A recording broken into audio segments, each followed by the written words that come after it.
Okay, we are now live on YouTube also. Yeah. So, very good morning, all the speakers and all the participants. Yeah, we have 45 already. Yeah. I hope all of you are doing well in this very difficult situation because of COVID-19. I would like to welcome all the speakers, Mr. M. Stoll. I hope I don't mispronounce you, Mr. M. Stoll. That's very good. Thank you. All right. And then the second one is Mr. Dayan. Hi, Mr. Dayan. Good morning. Yeah, very good morning. And then we have Dr. Radian, my colleague, my mentor as well. Assalamualaikum. Yeah. Waalaikumsalam, Dr. Radian. And here we've already have the director of international program of management program, Dr. Indah Fatmawati. Hi, Dr. Indah. Good morning, Mr. Aniso, Mr. Radian, and Pak Radian. Yeah, and of course our head of department of management, Dr. Ratno. Morning, everyone. Very good morning. Yeah, so everybody is here, and we've already have 49 participants, and there will be coming more and more. Okay, let's start our first international webinar. Yeah, by the opening speech from Dr. Ratno Widowati. The time is yours, Doctor. Yeah, thank you very much, Pak Miftah, for the time. Thank you very much for your contribution and your appearance here. Dr. Anstal from New Zealand, Pak Dayan Kurniantoro from Jakarta, Pak Radian Dananjoyo, PhD, also our staff, Pak Miftah, Bu Indah, and all the students of Universitas Muhammadiyah Yogyakarta. Yeah, very grateful and thankful that today we can meet all the scholars in marketing and also the students in a good shape. In Yogyakarta now is 9 p.m. 9:10 a.m. in the morning. How about in New Zealand? What time is it? It is in the afternoon. It is past 2 in the afternoon. All right. So we're heading towards the weekend. I see. Yeah. So good day then. Thank you. Good morning is in Yogyakarta, but already in the afternoon in New Zealand. Really appreciate your appearance here and your coming to in the we call it webinar, web seminar. That we have a series of seminar actually during the pandemic. So thankful that our colleagues here, young colleagues like Dr. Radian, Dr. Miftah, is very active to conduct series of discussion during the pandemic, and this time is really good that we have foreign speaker from New Zealand.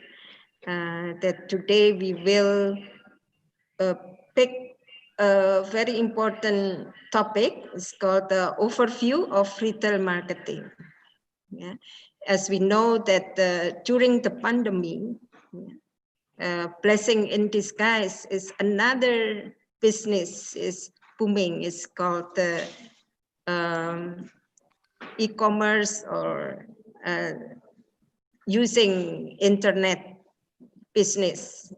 Everyone do their business, including our students. Yeah, they over foods and also fashion. That before they don't do that. Not that many students do that, but now everybody sell something. Yeah, and become reseller. And it is a very interesting phenomena that during the pandemic. Yeah, so everybody try to do something, to sell something in via internet. So also, as you know, we must be in New Zealand as well, that our class is conducted online and everything online, including seminars. So I think even academic thing is use online also for marketing. Yeah, we do marketing for our school, our department, using online. So Dr. Ansar and Pak Dayan, again, thank you very much that you could share your knowledge to us, to our colleague in Universitas Muhammadiyah, and also our students. Yeah, the most are the students of marketing. So must be this is very important for you. So please, for the students, later be active. You can ask and have discussion. Yeah, to the speaker. Again, thank you very much for all. And let us open this webinar by saying basmalah. Bismillahirrahmanirrahim. Wassalamualaikum warahmatullahi wabarakatuh. Waalaikumsalam. Thank you, Dr. Ratno, for the opening speech. Yeah, let's start our discussion. Yeah, so the first speaker that will deliver the material today will be Dr. Amstel. Yeah, but before that, as a prologue, I'll read the CV from the Dr. Amstel. So Dr. Amstel is a senior lecturer at Auckland University of Technology and is focused on engineering and construction management, procurement, and value chains, as well as entrepreneurship and innovation. That's a great use for me, Doctor. Yeah, maybe Dr. Radian knows what I intend to, yeah. Maybe if you don't mind, I can propose you as my future supervisor, sir. Why not? I mean, Radja knows how beautiful New Zealand is. Yeah. I'll send my research proposal to you. If you don't mind, please review it. Yeah. Yes, I will. Thank you. Thank you for yeah. All right. Because New Zealand, because I always imagine to come to New Zealand. Yeah, because I only see the landscape of New Zealand in the Lord of the Rings film. Yeah, and that's really but that's beautiful. a film. That's a film, yeah. Okay, that's really interesting to come there. I hope someday I can visit New Zealand. All right, so in entrepreneurship and sustainable development, and it was a lecturer as well in. He was a lecturer as well in Hanze University of Applied Science in Netherlands. Mm-hmm. And yeah, there are a lot of lists in your CV, sir. So I think it will be better if we start. Yeah. In this very great moment, please, sir. The time is yours. Okay, thank you. I will share my screen, and I thank you all for hosting this webinar and sharing something from New Zealand to Indonesia. Yeah. Okay, you can see my screen now. Yes. Yes, very clearly. Thank you. So I know this webinar is on retail marketing. I will talk about the other side of retail marketing and everything that enables the retail shop to be successful, and that relates to supply chain and procurement.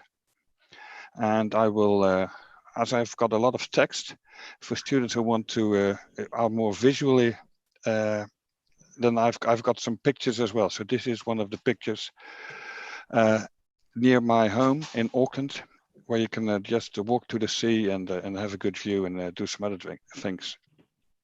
I've got some hidden slides. I will send you also the PowerPoint so that you can also share the hidden slides with the students. And again, thank you for this this opportunity. Let's see whether we've got slide number 2. This is me. As you said, I've got a broad industry experience, and I've been a senior lecturer for at least 12 years now. And I do applied and doctoral research, and I'd like to say that I'm more fond of doing applied research, where you do something that helps people and helps the industry further than doing a very narrow, deep study in a doctoral research. I'm married with two lovely boys, and we hope to go sailing again here near Auckland. In the left, you will see a picture of Rangitoto, the big volcano here, and a sailing vessel. So I first dive into retail and procurement and supply chains. And then I've got some slides on innovation procurement, on sustainable procurement, and on how SMEs and entrepreneurs do their procurement. I can talk for ages, for hours on these ones. So I had to limit myself to say 40 slides. And I will end, if we've got some time left, with what I think are some key trends in procurement for retail. So at the left, you can see the top 20 of brands in retail supply chains, and you see an odd mix of Coca-Cola, Nestle, also some companies I do not know, Inditex, Alibaba. For some reasons or not, Amazon did not want to cooperate, so there's no date on Amazon, but Amazon is of course also quite big for e-procurement and e-commerce. Let's first try to come up with some definitions, because you've got all these different words that you use interchangeably: supply chains or procurement or purchasing, sourcing. I see procurement as an activity of acquiring goods or services from suppliers. That is one of the shortest definitions I've encountered. And if you look in academic textbooks, you will see very long definitions, but this is it. It is about getting the stuff in the shop, or getting the stuff available for your Amazon customers. And the supply chain then is very simple. That is the sequence of activities that these parties do to provide the goods or services. And of course, in retail, we often integrate that in category management. And again, in retail, we need an integration of data systems, decision makings, etc. Otherwise, we would be too expensive in the shop, or we would not have the stuff available. A few years back, I reviewed this book at the left on the history of retailing, which was I thought it was very boring to read a thick book on the history of retailing, but actually it made quite fun. And what you see is that retailers and have always been very innovative from the early beginning. And when the innovation was stifled by, for instance, the government, as it did in the later part of the Middle Ages in Europe, then you saw that retailers and traders came up with other business models. And now, of course, we've seen a huge change in retail again, from the store in the black and white picture. That's non-existent anymore. And this other store with the kid in the trolley, that's in Toys R Us. That store doesn't exist anymore as well. That was a big retail store in the US and in Europe. Virgin Megastore doesn't exist anymore. They sell video games and CDs and what have you. And even bookstores, of course, they're almost gone, and they will be replaced by dark warehouses in e-procurement, whether you like it or not. Okay, if I go too quick or if I go too slow, please give your comments. And by the way, I'd welcome questions also from the students for discussion. Yes. Although sorry? Yes, please continue, sir. Okay, yeah. Although the retailer is disappearing, retail supply chains are still very much complex. And this is only a simple picture for one laptop being delivered by Amazon. But if you look on the website of Amazon or Alibaba, you see millions of products. So you've got very complex supply chains. And then I'm talking about one stock keeping unit, but of course you've got 10 or 20 types of, perhaps 100 types of laptops. So supply chains are complex. And I get the idea they got more complex by the day. If you look at, as I said, the number of suppliers for one product, you can have a one-to-one relation, but you can also have much more complex relations. And if at the top right you see a simple matrix, 2x2 matrix on 9 supplier strategies. So you've got 9 ways to deal with your supplier in a retail environment. And what suppliers can offer you, often we don't accept that. So there's a disconnect between what suppliers say they can offer and what retail companies then accept as offering from a supplier. That's on the bottom right. And of course, if you go to circular waste or zero carbon, you need a circular supply chain. So how do I get that laptop back, which I sold via Amazon? How do I get these components back for my new laptop, say within 3 or 5 years? That's a big issue. And as we move into circular supply chains or look at it with the sustainability view, your relations become more complex. I mean, if I want to have that laptop back for refurbishment or whatever, I'd have a kind of a long-term relation with that customer. And perhaps the customer doesn't want that and wants to sell this second-hand laptop to someone else. So how do I track of my own precious raw materials, etc.? And what you see is equivalent to what we've seen in marketing and sales over the last 50 years, I guess, is that the skills that you need for successful procurement and successful supply chains, they have changed. And say 20 years back, the guy who did the procurement somewhere in the back office was the guy that they did not need for something else. And now these people have a bachelor or a master's degree and handle complex transactions and complex situations. And in retail especially, you've got all this data that you have, for instance, on dynamic pricing or whatever. And you need to communicate that. You need to be able to understand and discuss that with your suppliers. 2 weeks back, I looked at a fern in my own backyard. This is a New Zealand fern that you see in to the left, bottom left. It actually looks like a kind of a Mandelbaum thing. It repeats itself 3-4 times in the symmetric way as it does. So New Zealand is beautiful.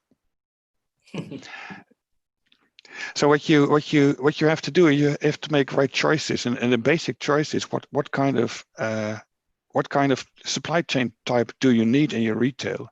And very often we go to lean, and we ship tinned soup from Malaysia or from Indonesia to New Zealand or back, and that works when you've got when everything is predictable, and we've got a long life cycle, and when there's not so much variety in demand.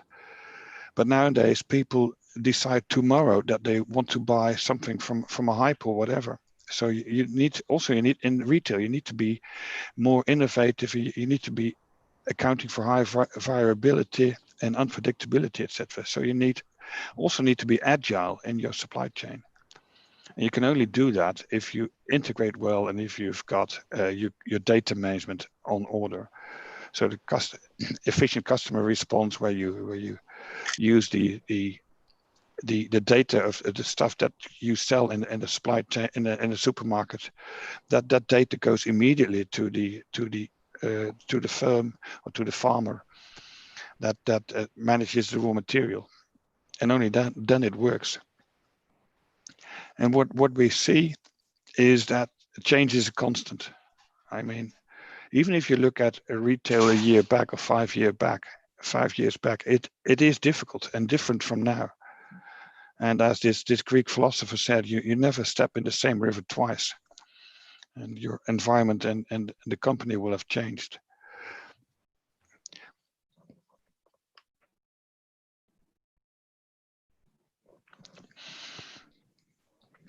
So procurement has become more and more important in retail management, and that's for several reasons. And one is a simple DuPont financial management reason. If you've got 10% of more customer turnover, perhaps you've got 2, 3, 1% of more of profit. But if you're able to save 10% in your supply chain, or if you're able to save 10% of cost with your supplier, then your profit will increase with 10%.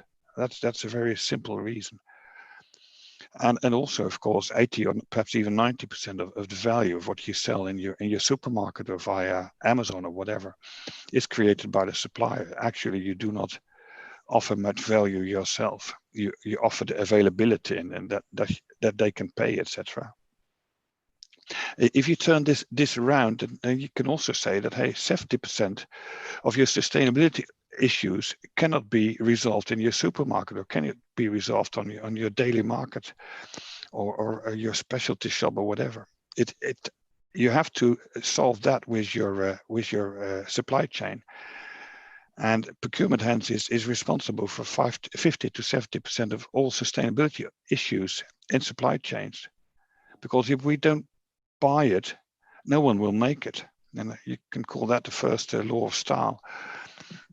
And then you've got a dilemma that if you want to be sustainable, well, that's okay. But if you're too expensive, then customers will go to other companies, go to other retail chains, etc. And that's one of my Dutch colleagues, Professor Boersma.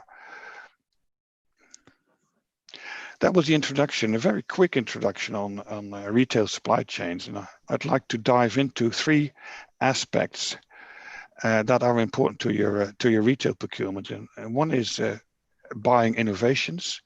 The other one is sustainable procurement, as I just mentioned. And the third one is how do entrepreneurs do their procurement, and how do SMEs do their procurement? And you will have lots and lots of SMEs or entrepreneurial companies in your supply chain. And they don't adopt your supply chain thinking quite easily. They have different mindsets. What you see in the bottom is a kind of a Stonehenge, as you know, perhaps from the UK. But this is a kind of a Stonehenge made here in New Zealand with all kinds of Maori symbolism. I've only got a few slides on innovation procurement, although I could fill a day with that one. Innovations are driven by cost and quality and what customers want, and also what the regulation says you should do, for instance, on product safety or on whatever safety in your supermarket. And they often come from your suppliers. I mean, The idea may come from the customer, but the realization comes from your suppliers. And when we talk about innovation, you think, oh, that is the fancy new stuff. But often innovation is just top left is just co-develop some stuff with your existing suppliers, and then you do not renew too much. You're in the same market and you've got more or less the same technological capabilities. When you want to destroy your market capabilities and want to get a better position in a market, you will most probably innovate with your existing suppliers or with similar suppliers from the supply chain that you know. If you are still in the same market, but come up with some new idea, you will co-innovate with existing suppliers. And the fourth one, if you're radical in your innovation and a radical in destroying capabilities and building new capabilities in the markets, then you would probably do that with new and different suppliers, perhaps with IT suppliers or with suppliers from quite different industries. And that is difficult for the procurement guy, because in the beginning it's not very clear what the opportunity is, whether it will destroy capabilities or preserve capabilities. And I think innovation is a bit of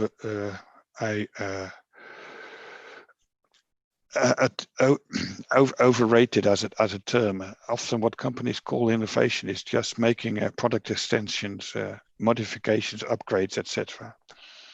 But when you want long-term profitability on a product line, or in your retail channel, or in your company, you need breakthrough and game-changing innovations, and they will not always be easy, but they will give you the business continuity.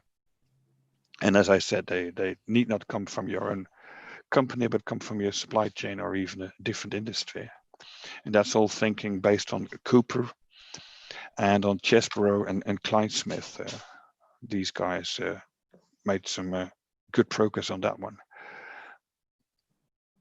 A bit on my PhD, I studied managing innovative suppliers here in construction supply chains, and what I saw, that even in an industry which is very low cost focused, that the companies that were successful, they were entrepreneurial to their customers and to their suppliers, and they thought trust was very important. And if they were entrepreneurial to their suppliers, then the performance or the results were better than if they were not so entrepreneurial. So if you take a risk with your supplier, that can bring good rewards. And another thing that I found, and this is, by the way, this is me and my son on a sailing trip a few years back with the blue water, etc. Another thing that I found was you cannot generalize a lot of research easy. Recently I had a master student doing some work with me, and he came with all kinds of bold conclusions that and what he did was generalized research done in Italy, and said, well, that's applicable to New Zealand. And my conclusion from my PhD was, at least in SME procurement, that you cannot do that. So SME procurement best practices in Indonesia may be quite different from here in New Zealand, or from one industry may be quite different from another industry. That brings us to sustainable procurement. And I guess sustainable procurement, whether we've got COVID or not, that affects us all and everywhere. And that's, if we've got a recession or not, we still have to be thinking about sustainable development. And what I hope is the picture in the left, which was already quite an old picture that's been used, for instance, by Philips, where I used to work when I was still younger. That you see these conflicting requirements for the economy and the society and the environment. And there's always a conflict. If I'm somewhat more sustainable, perhaps it's more expensive, or if I take better care of my people, then perhaps that's more expensive, etc. But what you have to do in business is go to a kind of a nested model that you say, okay, of course, I think economy is important, but society and environment are also very important, and they have to align instead of that you make compromises. And that thinking, that you will see also that thinking in the United Nations Sustainable Development Goals, where they distinguished a few years back an economic pillar, an environmental pillar, and a social pillar. And as a company, or as a retail chain, or as a delicatessen shop, or whatever, you can choose what aspect you find important of these 17 goals, but you need to have at least a basic level of each of those. I mean, you cannot employ people who remain too poor, or who are hungered the entire day, because otherwise their productivity will be less, and otherwise they will make mistakes, and otherwise they will not be the customer of your. I mean, if you pay people a decent salary, then the level of income rises, and then they become customers, and that's important also in the retail. You need new customers. Sustainability is complex in a retail procurement. You've got the uncertainty, you've got a time delay, you've got a problem. So if I eat it somewhere in Jakarta, but if it's produced in Australia, is that still? Do I care about the situation, how the animal was slaughtered, or how poisonous the crop was, or whatever? You've got these conflicting interests, you've got different motivations, and it's a social phenomenon, and you've got lots and lots of stakeholders that you have to manage when you try to improve on retail procurement. And that picture, by the way, is Mount Egmont, or Taranaki in New Zealand, which looks a bit like Mount Fuji, I guess, in Japan, but ours is much more beautiful, as you would have guessed. So I've been doing some desk research on where are the barriers for sustainable procurement, and I came up with 11 factors.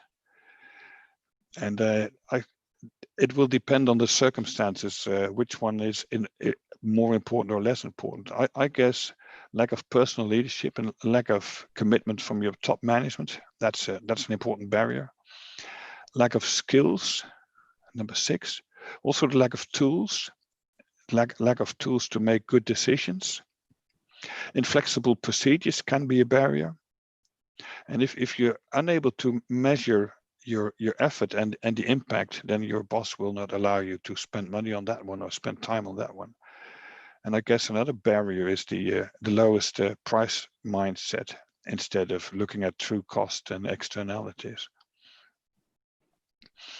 But then if there's also some good news, and a French firm, EcoVadis, they've got these annual reports, and their latest report said that organizations, also retail organizations, that pursued sustainable procurement more extensively, so better than just ticking boxes and being compliant, they reported high benefits, and that has for at least 10 or 15 years been a trend. If they focus more on sustainability, they can have better profits. But then you have to be really good, and so that your customers believe you're sustainable, so that your employees believe that you're sustainable, so that your suppliers believe, hey, they are sustainable, I can cooperate with that. So they try to create an ecosystem then, and that works. If it's just greenwashing, in the end, that doesn't work. So if you look at a sustainable retail procurement definition, I would say that is a procurement that has the most positive environmental, social, and economic impact over the entire life cycle. So if you sell a plastic whatever, this thing, is that sustainable if that plastic is not recyclable? Is that sustainable when in the end the plastic ends up in the landfill or is washed into the sea and is eaten by a turtle or whatever? The ISO 20400 is an international standard. EcoVadis played a role in establishing that standard. They say, hey, sustainable procurement leaders, they improve on their brand reputation. They develop stronger and more reliable and longer lasting supplier relationships. And that is very important in times of COVID or in times of just good operations management or just good fulfillment in your e-commerce supply chain or just for innovations. These sustainable procurement leaders have also more innovative products, and that results in increased sales, and that's what we marketeers want, of course. And also they say, hey, my ranking improves on green financial indices, and that is important because then it's easier and cheaper to get money from shareholders or from financial institutions or whatever. And one of the almost a third said, hey, it also delivers cost savings. And what do they implement? You can see that in the right. They implement all kinds of stuff that the non-leaders implement less. So they've got good tools and good systems in place, good procedures in place that help them. Sorry, I've got a bit of a cold. So I will put off the mic and take some water. That's okay, sir. Thank you. Yeah. There are several ways to start sustainable procurement. And one simple way to start that is to try to make a kind of a baseline measurement on where you stand. And this is a simple model that Johnson, etc., used in their procurement book. They've got a number of aspects, and they've got a number of questions with each of these aspects, and you do a kind of self-assessment, or you have an expert assess you, and you say, hey, currently I'm at 2.0 on procurement strategy, but I want to perhaps I want to grow to 4.0, and then please advise me what are my best practices. And this is just a fictitious benchmark, but this type of stuff helps. Also, if you're not sure where to start and how to start, and the PowerPoint you will gives some more suggestions, but this is one from Veritas. If you're a beginner, you can start with different things than if you're an intermediate or if you're advanced, and that helps you in your sustainability procurement journey. What is important here is measuring the effects of what you do, or measuring the assessing where the supplier stands, and that you can do that on 4 levels. You can either do that on a product level, you can do that on the process level, how they manufacture clothes, or how they manufacture a laptop or whatever, or you can do that on a quality assurance level, or you can do that on a company level.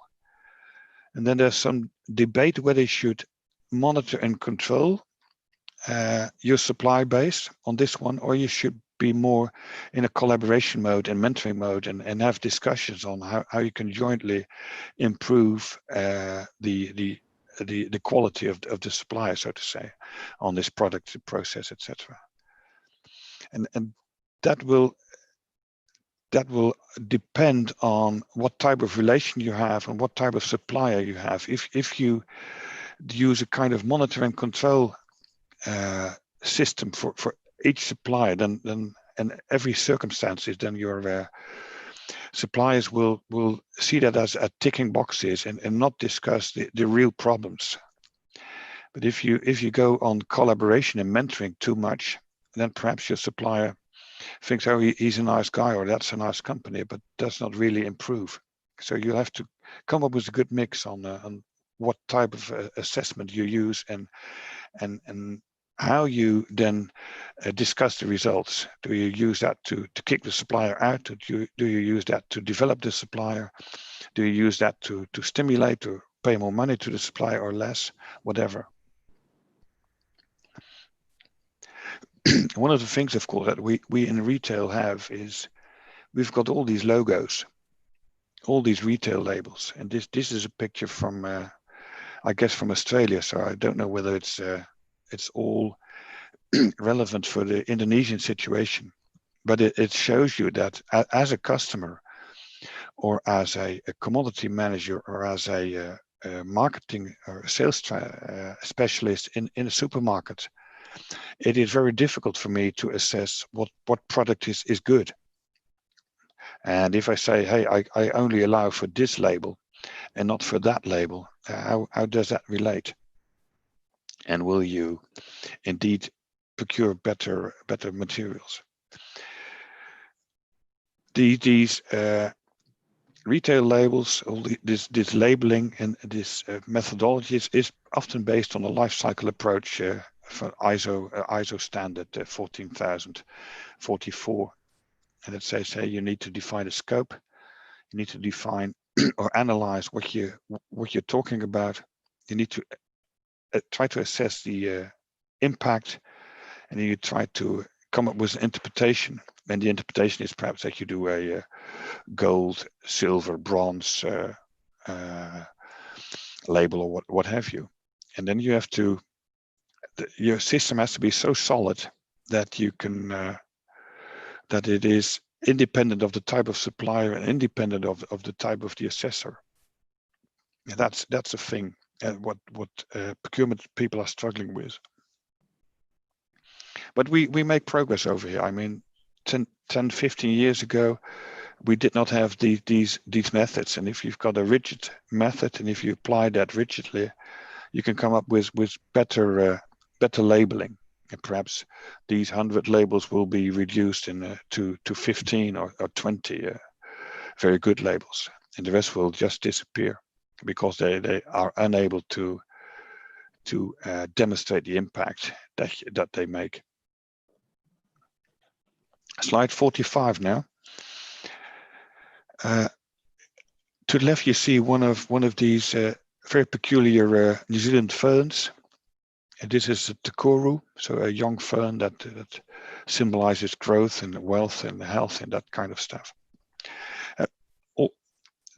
Luckily, there are all sorts of guides on the internet that help you to develop your sustainable procurement strategy and the rest. And this is an example from the New Zealand government.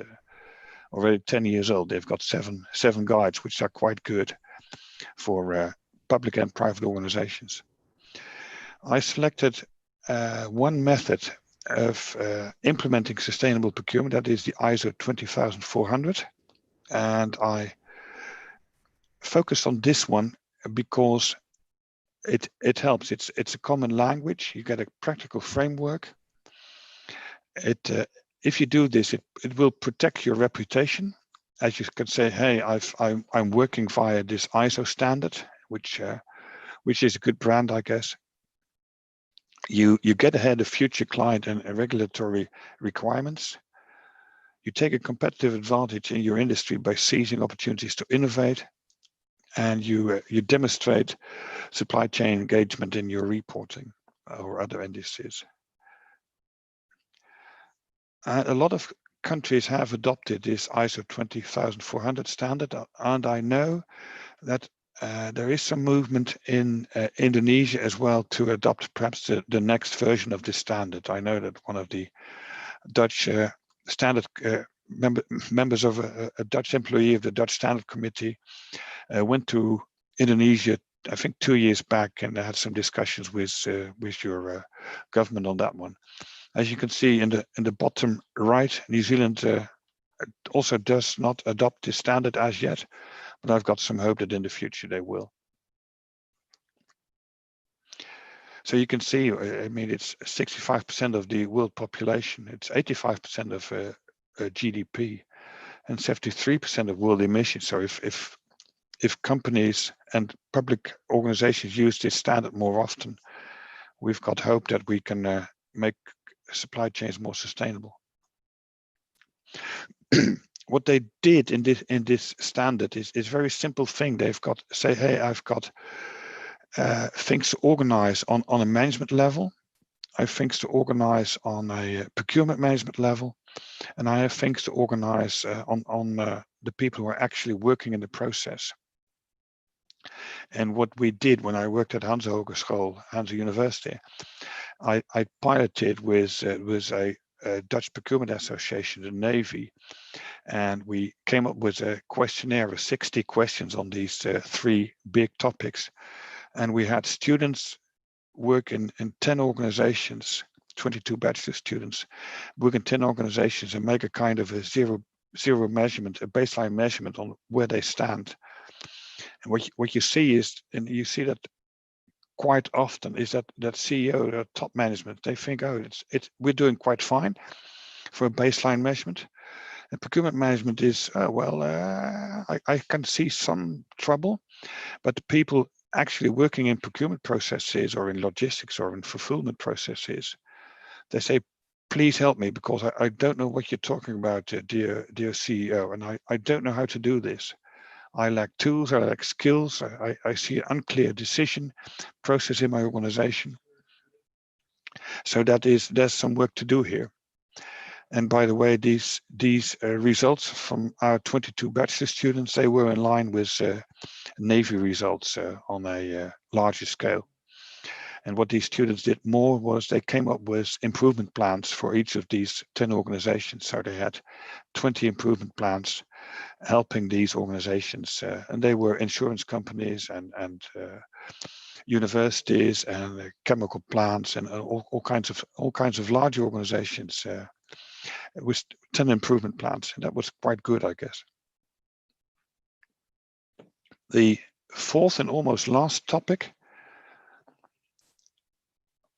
is that in retail supply chains, SMEs and entrepreneurs, they make the difference.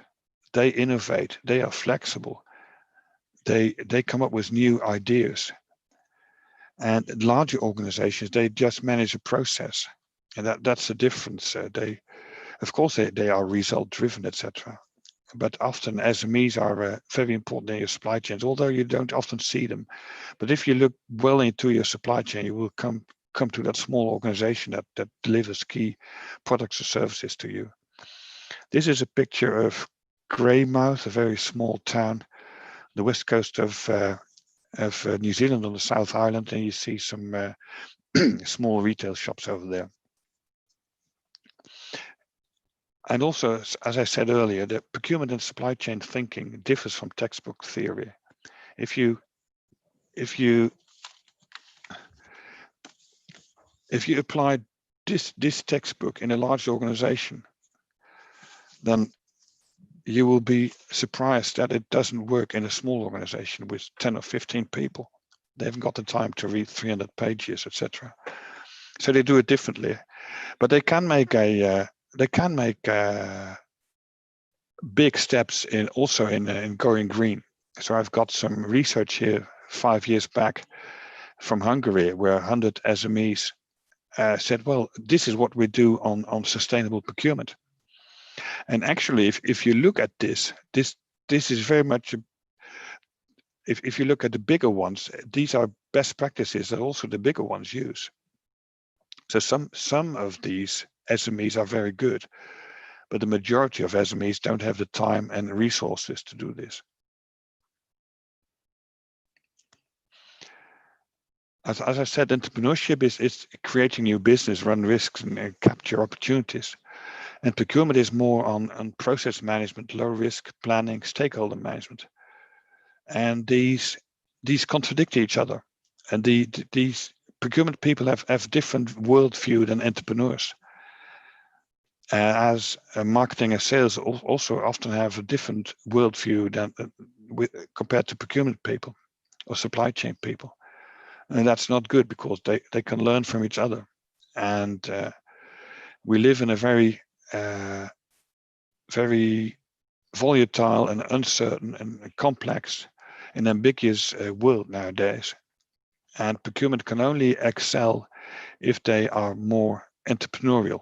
And there's some serious research at the bottom that says so. And if procurement guys work more with entrepreneurs or innovative startups, and if we stimulate an entrepreneurial attitude in procurement professionals, I guess everyone will benefit from that. And in the right, you see the picture of a marina in Auckland. That marina is just too expensive for my small boat, so I will have a trailer sailor. Another research that was done in the UK a few years back was that we do the wrong things with our suppliers. If we want to stimulate innovation, you should put innovation requirements in your tenders. You should interact early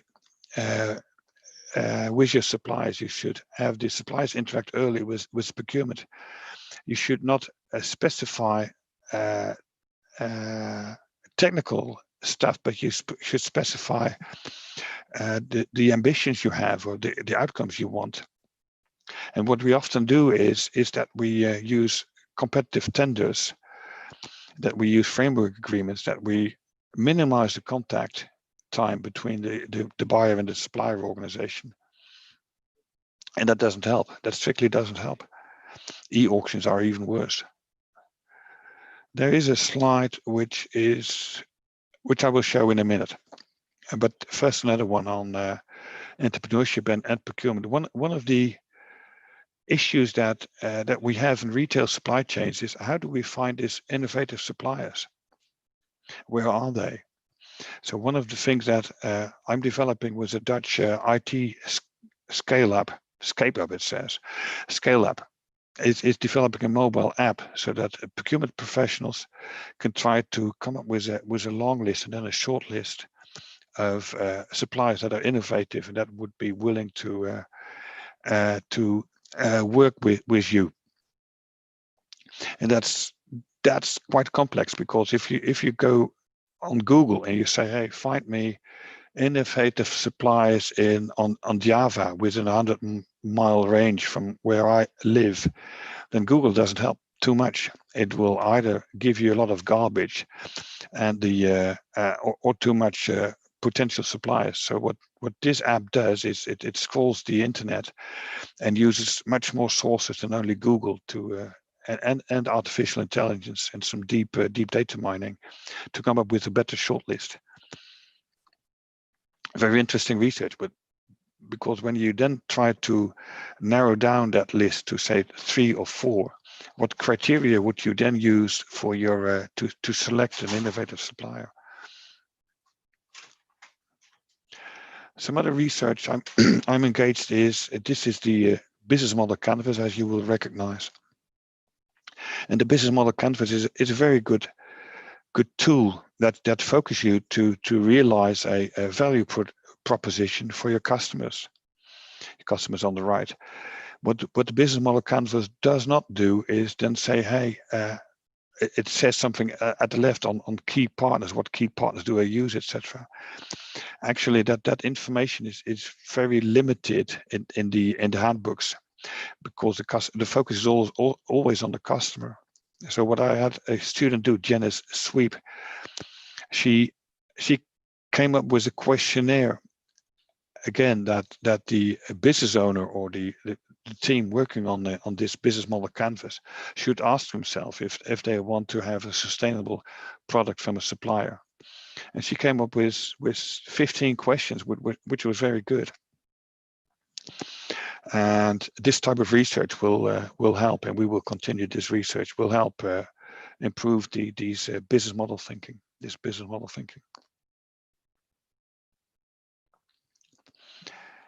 Okay, I'm almost at the end.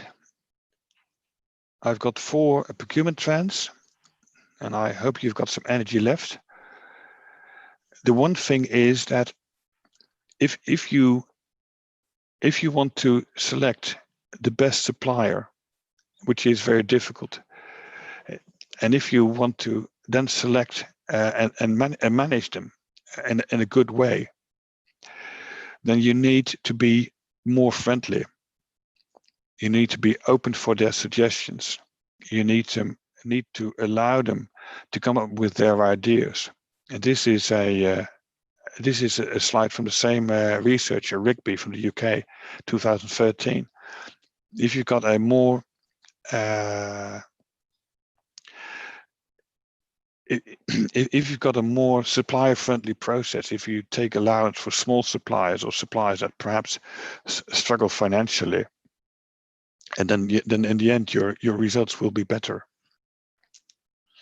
And finding and selecting and managing them, that is the big issue. And I guess finding can be done via all these digital tools, and selection perhaps with digital tools, but managing people and managing resources and suppliers, that is still a human work. One of the other things that is a trend is that we used to buy stuff. We used to buy this cup, perhaps. And what we actually want to buy is impact. So I need this cup to drink some coffee, which is output or outcome, but the coffee will make me happy again. So perhaps if I say, hey, I need to be happy, do I need a cup of coffee or do I need something else? And can I use a different product or service to become happy?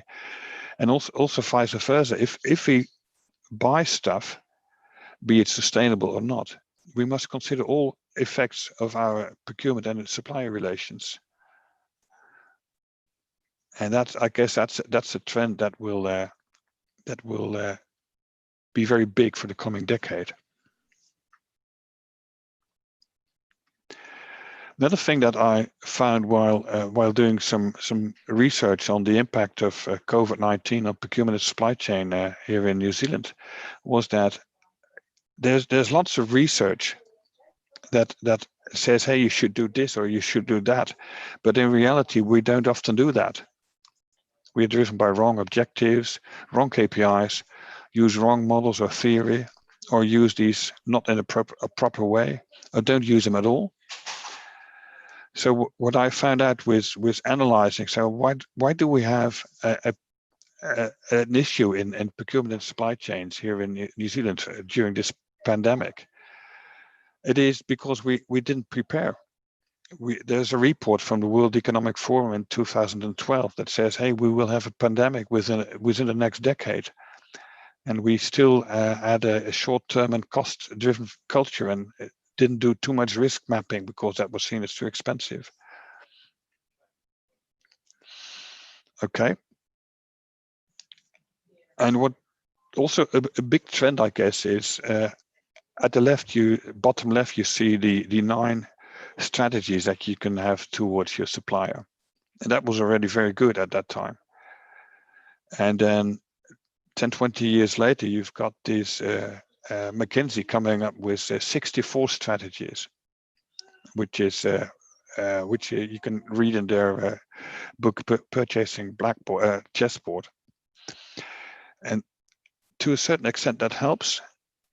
But what you need to consider is actually what type of relationship do I want to have with my supplier. And if you look at that, then you've got 3 types: transaction-based, output-based, or outcome-based. And then you can bring that 64 methods back to basically 9. You can find these here, 7, sorry. And at the left, you see a transactional orientation. And at the right, you see a investment or a more relational orientation. And if you use this one as a kind of a baseline measurement in your organization, you will see that we want preferred suppliers, or we want performance-based or managed services. And that's all good. But then if you look at what we do in reality, we are often somewhere at the left. We treat them like a basic supplier, or we treat them as an approved supplier, a provider. So and using appropriate sourcing business models will will help us enormously for the next decade, I guess. That's it. I've got no more, except question time, of course. Thank you, Dr. Enstall, for very comprehensive explanation about the Thank you. Sustainable procurement. I'll let the participant to deliver your question directly in this conference. Maybe anyone, would you please to raise your hand, and I will let you in and ask. And we've got some question as well in our chat box. Yes. Yeah. Anyone?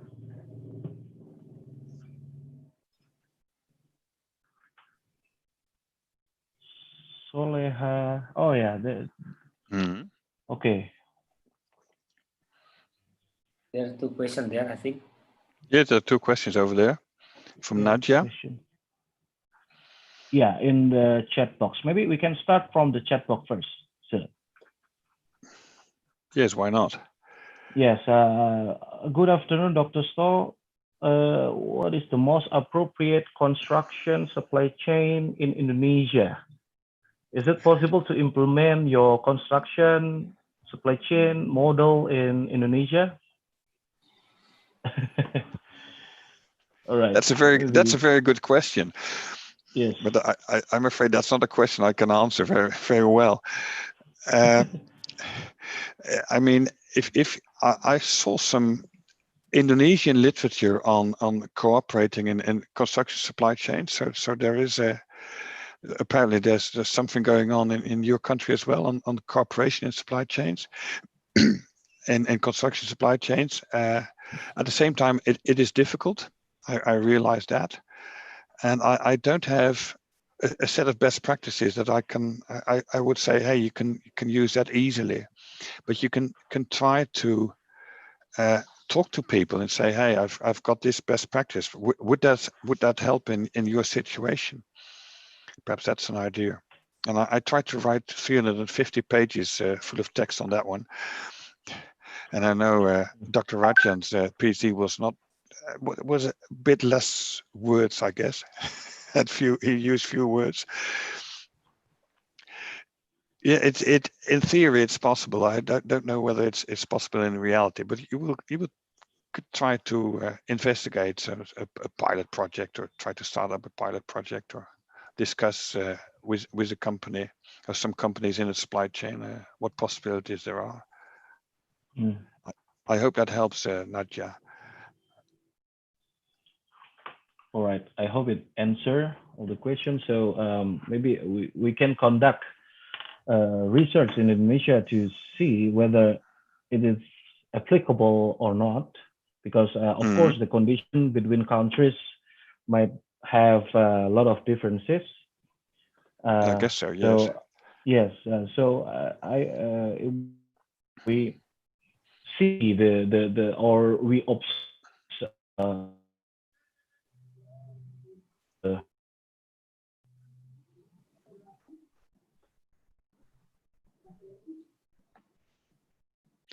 Sorry, I think we lost the connection.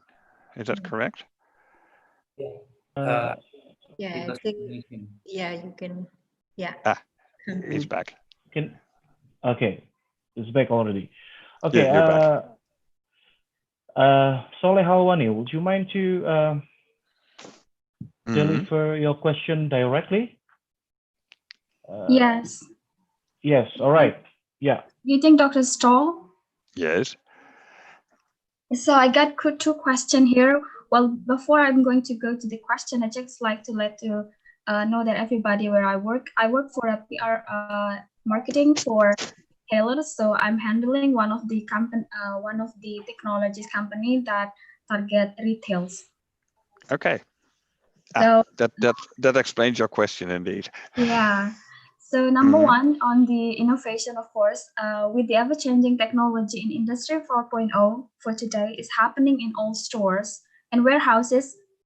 how do you see that AI may replace employees? Because we got this question from media all the time, and we are out of ideas to explain how. And you may have that question for me for here. And what are the strategies to still keep the employees while still applying AI or robots, so we can have that replacement but not in the position?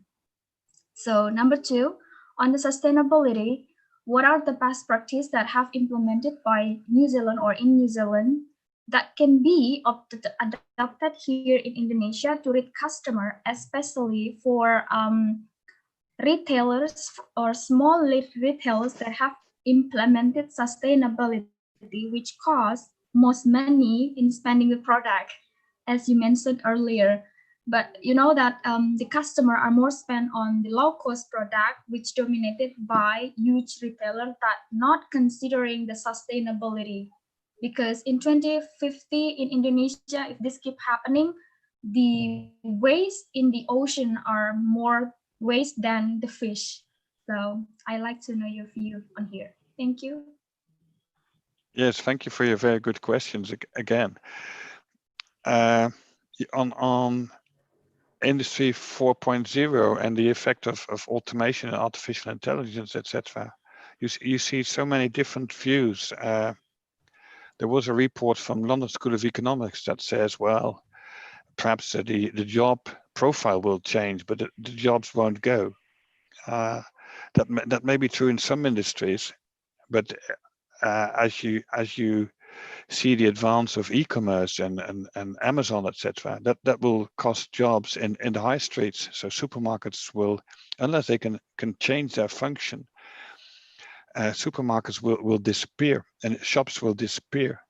And in part, you can try to work in the warehouse, but as you know, Amazon has got these dark warehouses, as they call that, where no people are present. Only some people with university degrees, they manage the processes, etc., behind their computers.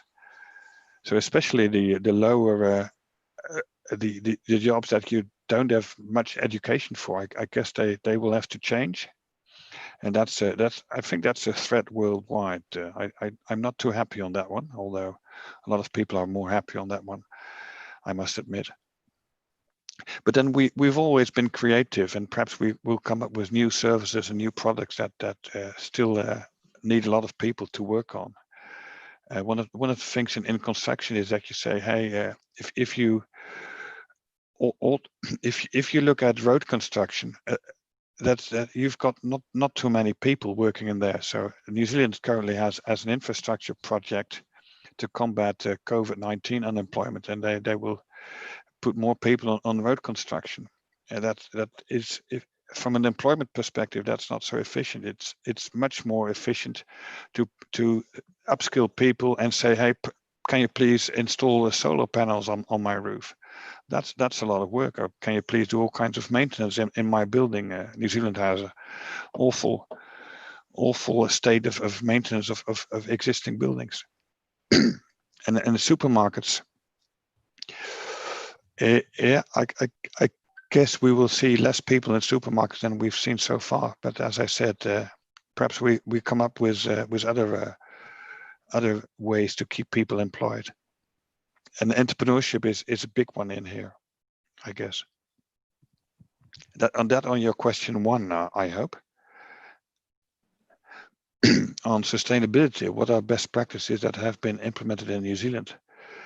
And that especially on waste, on construction waste, there have been some pilots here. Like, I guess you should not look at New Zealand. If you want to reduce waste, you should look at Western Europe. They've got much more processes and regulation. That also depends on regulation and technology in place for waste sorting and that kind of stuff. And it's in part it's a mentality. If I throw it in a bin instead of if I throw it just on the street or on the beach, that already makes a huge impact. And not alone if we design it to be more economic, eco-friendly, etc. That also has an impact. Perhaps one of the other people has got something to add or to comment on this.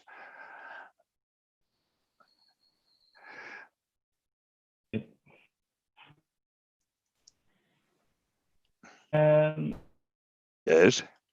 I think one question more. Two question more. Three Yeah, even. thank you, Dr. Sean. Three. Right. Thank you, Would you mind Salah. to? Yeah. Would you? One of the innovations of data management is optimizing big data. Yes. Yeah. Although Marta Ajeng. Who's Marta Ajeng?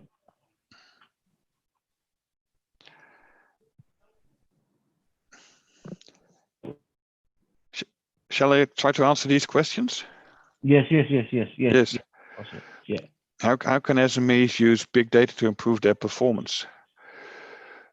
Yeah, what you see in good collaboration in supply chains, retail supply chains, is that you do a joint decision making. So then you help the SME in taking the decision, and the SME helps you as a retailer to indeed come to a good decision. And perhaps they're not too skilled in data management, etc. But they will have their input from their perspective, and if the retail chain is willing to share that information, so you can come to a combined decision, for instance on promotion or on stock levels or what have you, I guess that can help. And you cannot require from small companies to have very expensive IT data management systems, but you can work together. When I want to pick up a supplier, do I need to concern about the innovation or service? Yeah, that's again a good question. If I go to the supermarket, sometimes I just want a can of beans for a very low price, and sometimes I want a can of bean for a somewhat higher price. So it all depends. It depends on what your problems are. If you've got some issues on sustainability in your branding, then I would take a supplier who can help me on that one. Or if you've got issues on productivity or on quality of the products you have, then yeah, perhaps you need a more innovative supplier. Hope this answer helps. Yes. All right. So next question. I think we'll have one or two questions again to be answered. Okay, that's okay. Happy to take more if you want to. Coming up even more. So what is the most appropriate business model canvas in retail? One of the things that I guess that the inventors of the designers of the business model canvas model, Osterwald and Penier, did not think about was, why should you use this business model canvas template? If you put that, say, on top of the sheet of paper that you're using, then you would come up with either you will use this business model canvas, or perhaps you will use a modified version, which would suit your purposes better. So there will be different types available, I guess, depending on the product line or product or service that you need, and you have to pick one that fits your purpose best. Similar with all kinds of management decision tools, you take a tool that helps you best, otherwise it's no use. I hope I answered Anisa's question on this one. And the question for Engal. Good afternoon, Dr. Stahl. I've got a question for you. In your opinion, for example, is there a situation where the retail business has generated a decent profit and already has a suitable supplier, but the income turnover is stuck and does not increase? How have you got? So I understand the question as in the past it was they had a good profit and good suppliers, but if the turnover is too low and does not increase, have you got any tips for retail business developing that properly and correctly.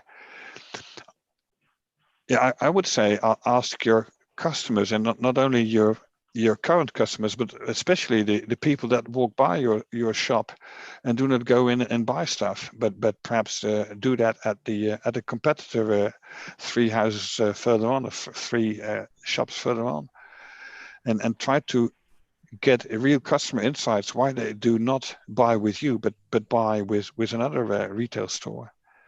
And if you've got that customer insight, then you can try, and that's in the business council models as well. Then you can try to come up with a better value proposition. That's the pain and gain model. Perhaps you recognize that from Oosterwolde, or also the value proposition model. So yeah, and that's an iterative thing. I mean, if you've done that, then you can try to improve your offering, and then see whether you've got more people in your store or not, and you can try to listen to your customer. There's also a business strategy that helps, and that's the effectuation strategy by Sarasvati. And that's a very simple process that you go through and try to increase your offer with the stuff that the material and the products and supplies that you have at hand, and not try to come up with something completely different. So it's a very good model, effectuation model by Sarasvati. That could help as well. I hope I gave a good answer to Engel on this one. All right. So thank you for the answers, Dr. Stoll. I think we need to start for the next speakers. Yeah. Okay. Yeah. Very good. Yeah. Thank you very much, Dr. Enstall, for all the comprehensive explanation and answering all the questions. And let's move to the next speakers. Sir Diane, are you still there? Yeah. All right. So please, the time is yours. Can you see my screen? Yeah. Okay. Thank you for the opportunity.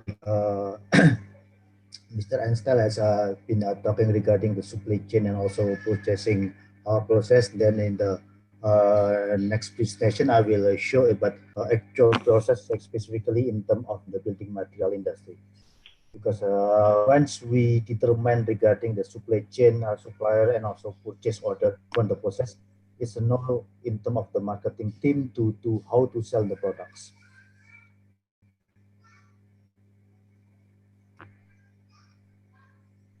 My expertise is in building material industry. What is building material industry? Actually, the building material industry will be determined by 3 models: structural material, reactive material, and functional material. If we try to look for in detail structural material such as cement-based concrete, and then a beam or something like that, that make the buildings to build. And then architectural material is in terms of appearance of the building, you can feel regarding the function of the material. Then about me, let me explain to you about myself first. I've been 30 years here in the building material industry, starting with Holcim Indonesia as a cement industry, cement company. This is a foreign and one of the biggest in the cement industry in Indonesia in the past, from the last 2 or 3 years ago.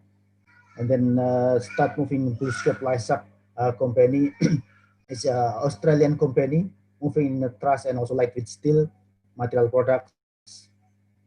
Kingspan Insulation Company is an Irish company selling insulation from the building. Armacell Insulation Company from a German company that sell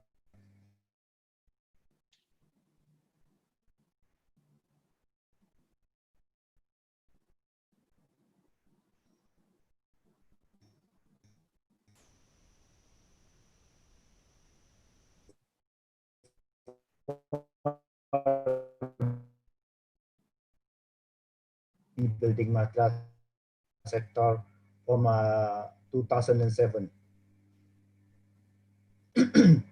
Building material sector actually divided will be 4 sectors. Will be mentioned by commercial building sector, we can say mall, hotel, or something like that. And then infrastructure, which is in Indonesia, and for the last 2 or 3 years, we are focusing on the infrastructure, road, highway, and then industrial. Industrial sector is we can build the company, which is a lot of foreign and also residential, which means housing area for a high-end industrial sector or low-end industrial sector. So at least we can divide by 4. There are other one sector again, oil and gas company, which is actually we can divide by building material or infrastructure. In terms of the material segment, divide by 2 segments, for a business to business segment and also business to customer segments. When Mr. Radian requesting me to design this slide, is I'm starting realize that it's quite difficult to becoming academic person, because we must try to explain to the student what is the actual actual implementation of our product to the from theory to actual basis. So in terms of the practical basis, will be 2 sector, business and B2C.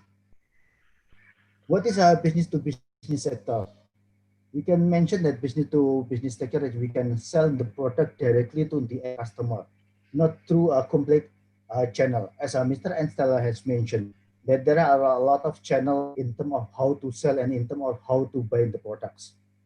So we can mention that for the business and business segment, it will be project based. Let's say if you have a product and then you sell to the construction project, it will be considered as a business to business project. And also how we sell the product will be determined and also will be depend on the product value. So product value proportion will be the key thing to sell to the end customer. We try to sell a benefit, not only feature. What is the different selling and benefit and feature? For example, if you're talking about a car, if the car have such as a feature for automatic parking, that is the feature, not the benefit. What is the benefit to customer? The benefit customer is the customer can parking easily. So we try to sell the benefit, the feature. Then the key thing, if you're talking about a business to business segment, because we are talking about a big budget project and also a technical customer perspective, not only a consumer perspective. So we must understand regarding who is the main influence of the project, especially if we are talking in the building material sector. We must understand regarding the stakeholder of the project. We are talking about the owner, the consultant, the main contractor, distributor, and supplier. Every single influence will be have that interesting. Let's say if we want to build a commercial building, such as a mall or hotel, the owner want to build a good building. The consultant want to build and how to design a good and also functional building. However, if you're talking about the main contractor, their interesting is how to get the material easily and also how to get the material cheap. Even though they try to match about the consultant specification. And the supplier perspective, they try to sell the material to the main contractor through their distributor. In some case, they can sell by themselves, or in other case, they sell by distributor partner. So it's for the business segment, in terms of the supply chain process will be more simple rather than a retail business. However, in terms of customer perspective and also the people of influence will be more complicated, because we are talking regarding the technical perspective, we are talking regarding the cost efficiency and also supply, easily to supply. And also in terms of the owner, they were requesting about a good quality building. In some time, in terms of the quality will be have such as a restriction from in terms of the cost itself. The point of strategy of this business is to understand regarding of their customer, especially if we are talking about construction and building material. After we understand of the stakeholder, we must identify in the early stage of the projects, because in terms of we are talking project based, and then we're talking about end stage will be win or lose. We are can supply the product successfully or loss. That's the key thing. So once you can determine of your customer and also your influence, you can start follow up to the project starting from the early stage. So you can say that we can doing customer approach to the consultant, to the contractor, and then try to supply through your appointed channel or distribution. That's for the business of this business model. The best practice of this thing is how to use system to determine your process. Because if you use system and also your team can write down detailed specification and also follow up the process, you can start and also designing strategy how to win the competition. Such as for this of example, we are using a system that we can put in detail regarding the project starting from the every single step. So what kind of project we will follow up, it will be depend on the segment and positioning of the products. The second thing of the segment is a business to consumer. We can start retail segment. Retail segment will be more complicated for the supply chain model.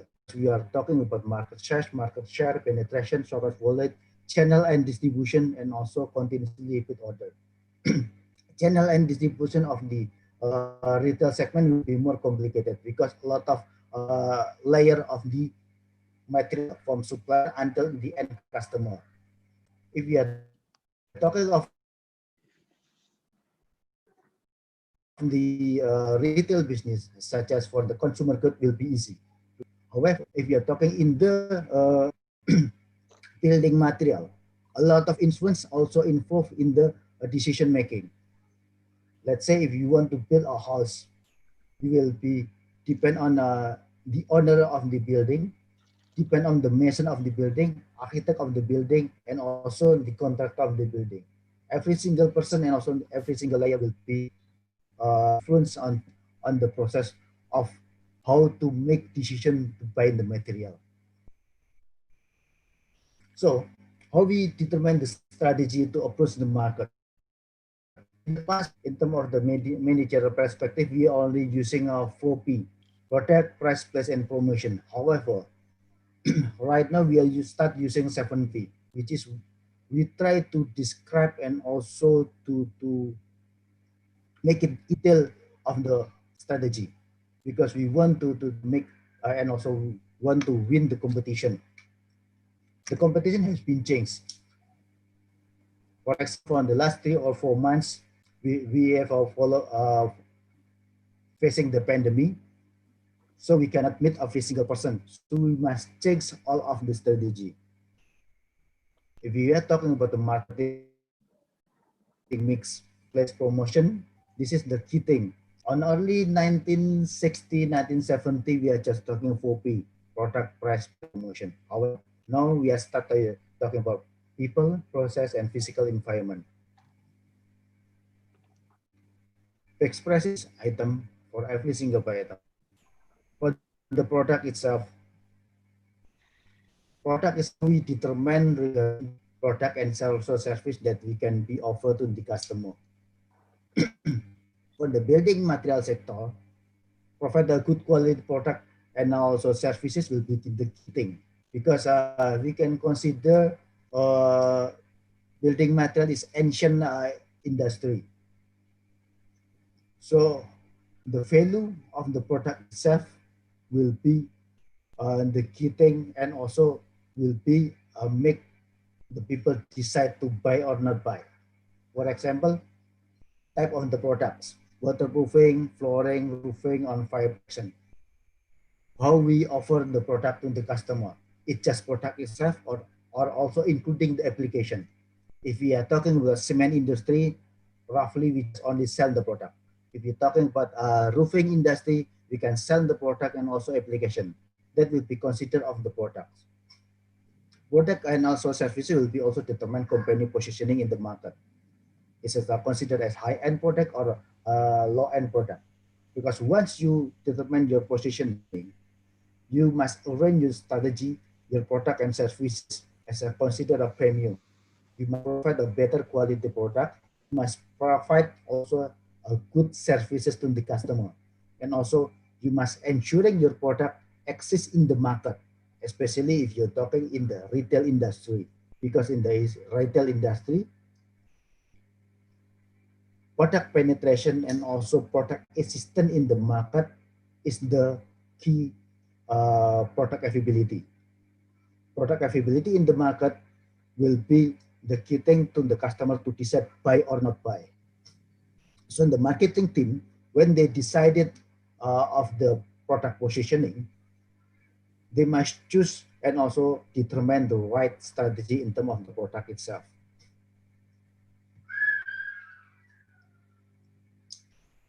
For the example, from the painting industry or coloring industry will be the main influence will be the owner and also the consultant perspective. You can choose your own color of the products, the quality of the product, such as UV protection, antibacterial, antimicrobial, or something like that. Low product just only determine and also choose the color. However, in terms of the durability and also product benefit will be limited. Cement industry will be the feature will be depend on the structural function, easy to use, and also durability. Roofing material will be the key thing is the durability of the product, appearance, and also easy to install. And also in some case, if you are talking about government projects, they will ask a warranty of the product itself. So it's more complicated regarding the product. It looks easy to determine and also our product. However, in terms of the supplier perspective, in terms of the company perspective, once we decided our product as a premium, we must also consider our services as a premium. We must prepare our services to the premium level, increase the service to the premium level, such as from the product quality, supply chain quality, and also application quality. All of the layer must improve in detail and we must control in detail. And also, of course, on the volatility in the market, we must control as well. Pricing. Once we determine our product cost, we can start to determine our pricing strategy. How to decide the price will be depend on cost of the product, market competition, and also the product segmentation. In more detail, also in the positioning of the products. Let's say your cost structure just only $1, and then your competition is $9. You must increase your product value as well to increase and also set the pricing standard. The pricing standard will be depend on the every single level of your channel and distribution. You must design on the pricing structure to the end customer. Also must describe who is your actual end customer, distributor price, end customer, and also a consultant will be different. Price is very sensitive. There are a lot of theory regarding a price sensitivity index, because the price sensitivity index will be compared between the product cost itself and also the value of the product itself. It's quite complicated. The supply perspective, pricing is the key thing to determine and also put your product segmentation. And also, of course, in terms of a customer perspective, pricing always the key thing. However, it will be divided by yourself from the company itself. Let's examine as a distribution structure. In the retail industry, distribution process it will be quite complicated because we are talking about a distributor dealer, retailer, and also divided by two modern partner and also traditional retail partner. In the building material industry, so there are two type of the retailer, modern retailer and also traditional retailer. And now starting a marketplace becoming a new segment of the place distribution because in the last 2 or 3 years, marketplace will be the one of the key sector that also determine and also increase the number of the revenue of the company. So in the traditional process, you still using distributor, using retailer, and then retailer send to the homeowner. All to the retailer, retailer can send to the main contractor. So every single layer we must manage in detail, and so we must manage in terms of the products, supply chain, and also in terms of the pricing itself. Product promotion will be depend on of every single layer to the architect or the main consultant or to the distributor or to the homeowner itself. So a modern retailer is such as we waiting for the customer come to our retailer and then they can choose and select the product itself. And also mostly for the modern retailer such as Depo Bangunan, Mitar Sebuah, there are 1,000 range of the products. From a small thing of the product until the complex thing the product they can send in for as a customer you can buy by yourself. However, for the traditional retailer we can say such as a toko bangunan in Indonesia, you must still rely on to the retailer owner itself how to select and also choose the material. And also it has been have a long historical industry and also long historical selling product in the building material industry. And then as a marketing department, sometimes we just focusing in the promotion. Promotion just only part of the strategy. Promotion just only tools how we want to increase our brand awareness, how we want to generate more revenue, and also how we want to win the competition with our competitor. And also when we want to design our promotion strategy, we must consider who is our real target to the market, whether retailer, contractor, homeowner, or mason. So when you decide the promotion strategy or promotion activity, you must determine first who is your actual target. Let's say if you target promotion is a retailer, you must consider what is their concern. For the building material industry, retailer concern is regarding turnover of the products. What they can select, buy, and sell of the products.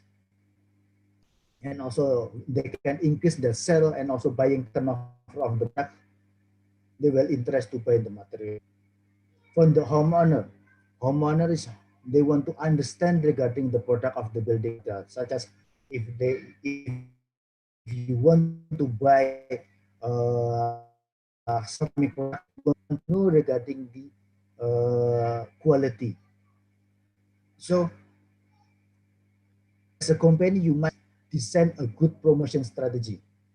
And also, of course, as you know, as a management student, you already know about the marketing will be divided by two above the line activity and also below the line activity. Mostly for the building material industry, we still focus on the below the line industry because we want to grab our actual market. We want to grab and also manage our main influence, which is retailer, contractor, homeowner, and also mason. Above the line is a new part on how to we want to increase our brand awareness. However, if we already understand regarding our influence market, we want to design a promotion strategy to the main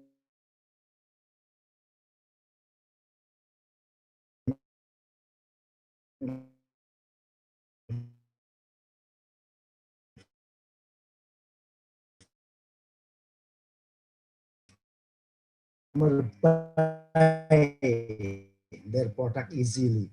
Full marketing mean as a company in building material industry, we want to increase the market understanding, and we want that they try to get and also understand our product products. So we don't need to using push marketing if they already understand our products. Means in terms of the pull marketing, we are creating demand to the customer.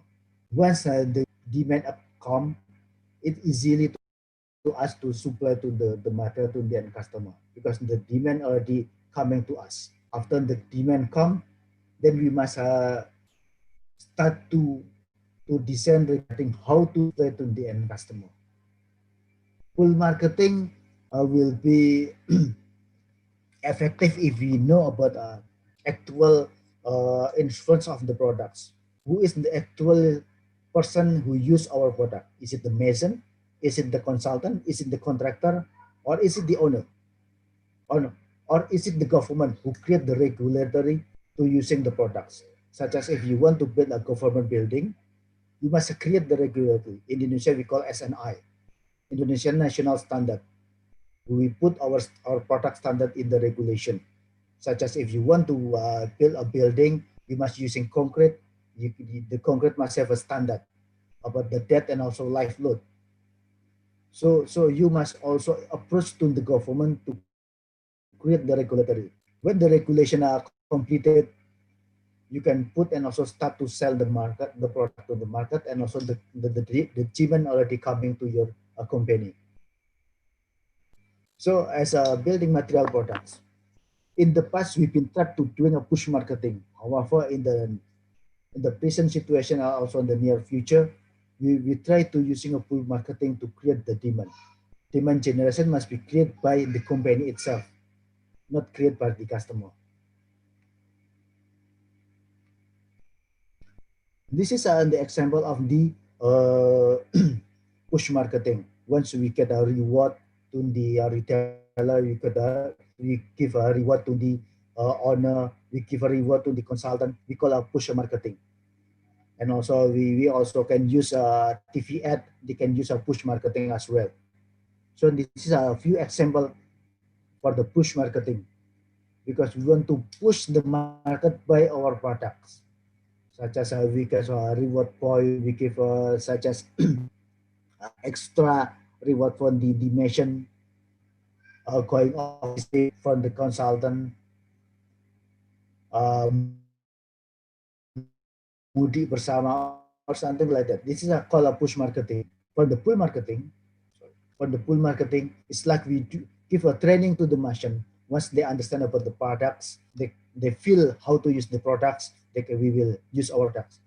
To the government approach, we put our product to the construction site, to the construction regulation. So the government building and also the Indonesian government project will use our SNI as a standard. So they will use our products. When we put our product to the SNI, at least we are one step ahead of the competitor, because at least the customer will use our products. Or we are approached to the consultant association. We try to put our product to their specification. Consultant association is one of the key thing in terms of the industry, because like I said that the most influence of building industry will be the consultant, especially if you're talking about the big projects.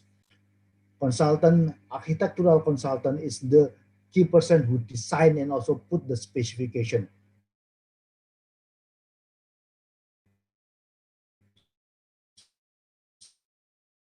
So we must put our specification.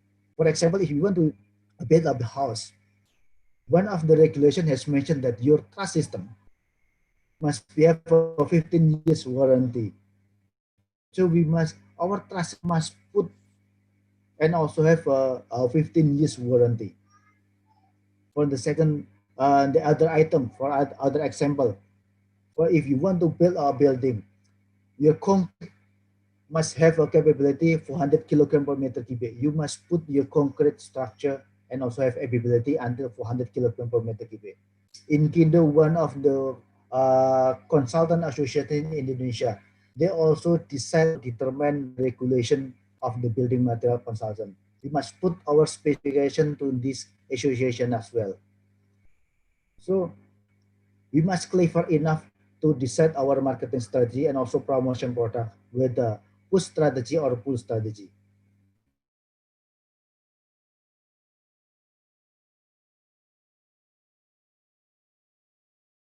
We must consider about how the effective our nail, cement, or bricks, it will be considered a fast-moving consumer good. You can use push a strategy. You just try to encourage the retailer buy and sell your product to the end customer. Give them a reward, give them and also elaborate them with your event, and also make them feel enjoy with your product and also your profitability. They will try to sell your products because for retail industry, specifically for uh, traditional retailer, product turnover if their concern, not only in the profit. If you're talking about the project based, cost efficiency and also durability and security will be concern. So it will be divided by two. Technical perspective and also uh, profit and turnover perspective. Combine between push and pull strategy in terms of the action, how to approach the market. On the process, this is a quite new of the marketing mix from the last 5 or 10 years. Because as a company, we want to manage and also we want to monitor about our process. Because in terms of once the process is starting better, we can ensure that our revenue will be better. Sustainability process will be bring a sustainability result. So as a company and also as a marketing strategy, process one of the key thing that we start to concern. How we manage our process from the beginning until the end. How to execute the process, such as for the sales process excellence. I saw one of the question on the Dr. Install presentation regarding the retail industry. Sales process excellence will be determined how successful you bring the product to the market. Let's say if you come to your retailer and then you will try about their seasonality of the products, how fast their turnover, selling turnover, how about the market situation, what kind of product that can be sold to the retailer. You must come to the end customer. So as a retailer function, the process, for example, is like a sales visit ratio. If you have one salesman, at least for a single day, you must come and visiting 10 retailer to know regarding the product, to sell the product, and also as a marketing intelligence of your product competitor. Sales process excellence will be also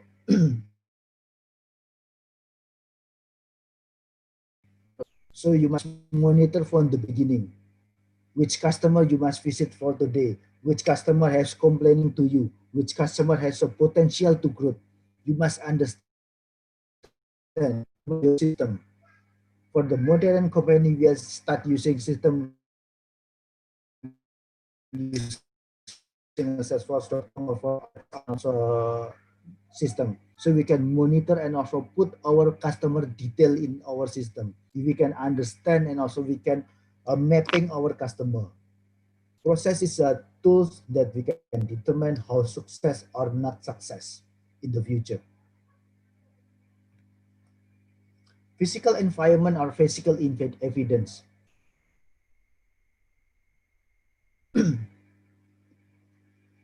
It will be refer how customers see our product, see our company.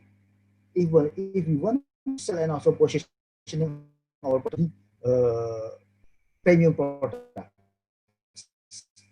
we must put everything of the factor into premium.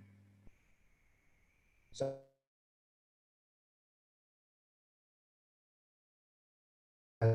just we have a good quality production, we have a clean industrial spending, our salesman appearance, our website, our logos. We must design and also create them in terms of premium appearance. Because if you put in the premium product, let's say your salesman is doesn't wear a formal suit, doesn't wear and also cannot speak properly to the customer, you cannot put your product in terms of premium product. So physical environment also determine also how to consume customer that your product is a premium. You must bring your customer to your factory. You must show to the customer how good your sample. You must show to the customer how good your appearance. So this is one thing that as a company we are very concerned. And also regarding the attitude, you must manage your person for every single employee of your customer have a good attitude. We must have a firm regulation regarding fraud, regarding business of conduct. This is part of the physical environment and physical evidence that we can show to the customer. So once we can convince to the customer that we have a good and also we have a reputable company, we can start to expand and sell our products. That how we can describe and how we can manage our marketing strategy to them.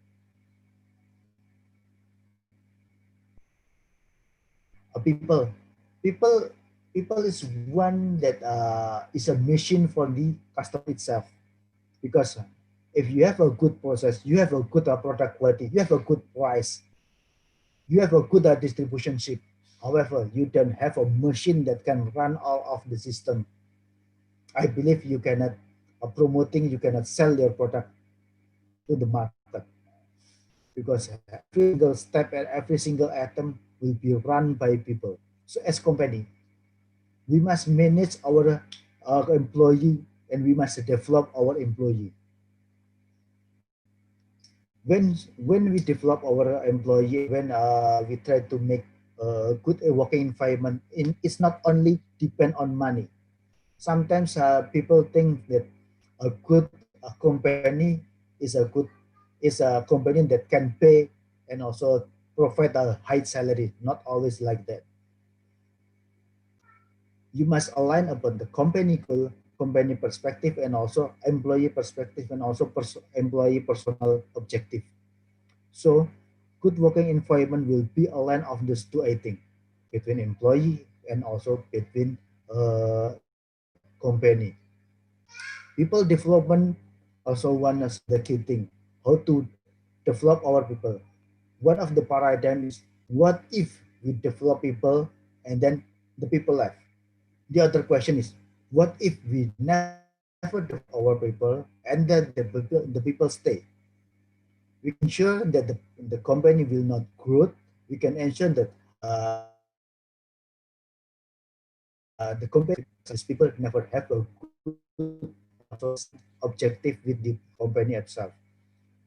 So we must determine and also we must align company objective and also people objective. We must have good and also develop a good working environment for the company itself and also for the employee itself.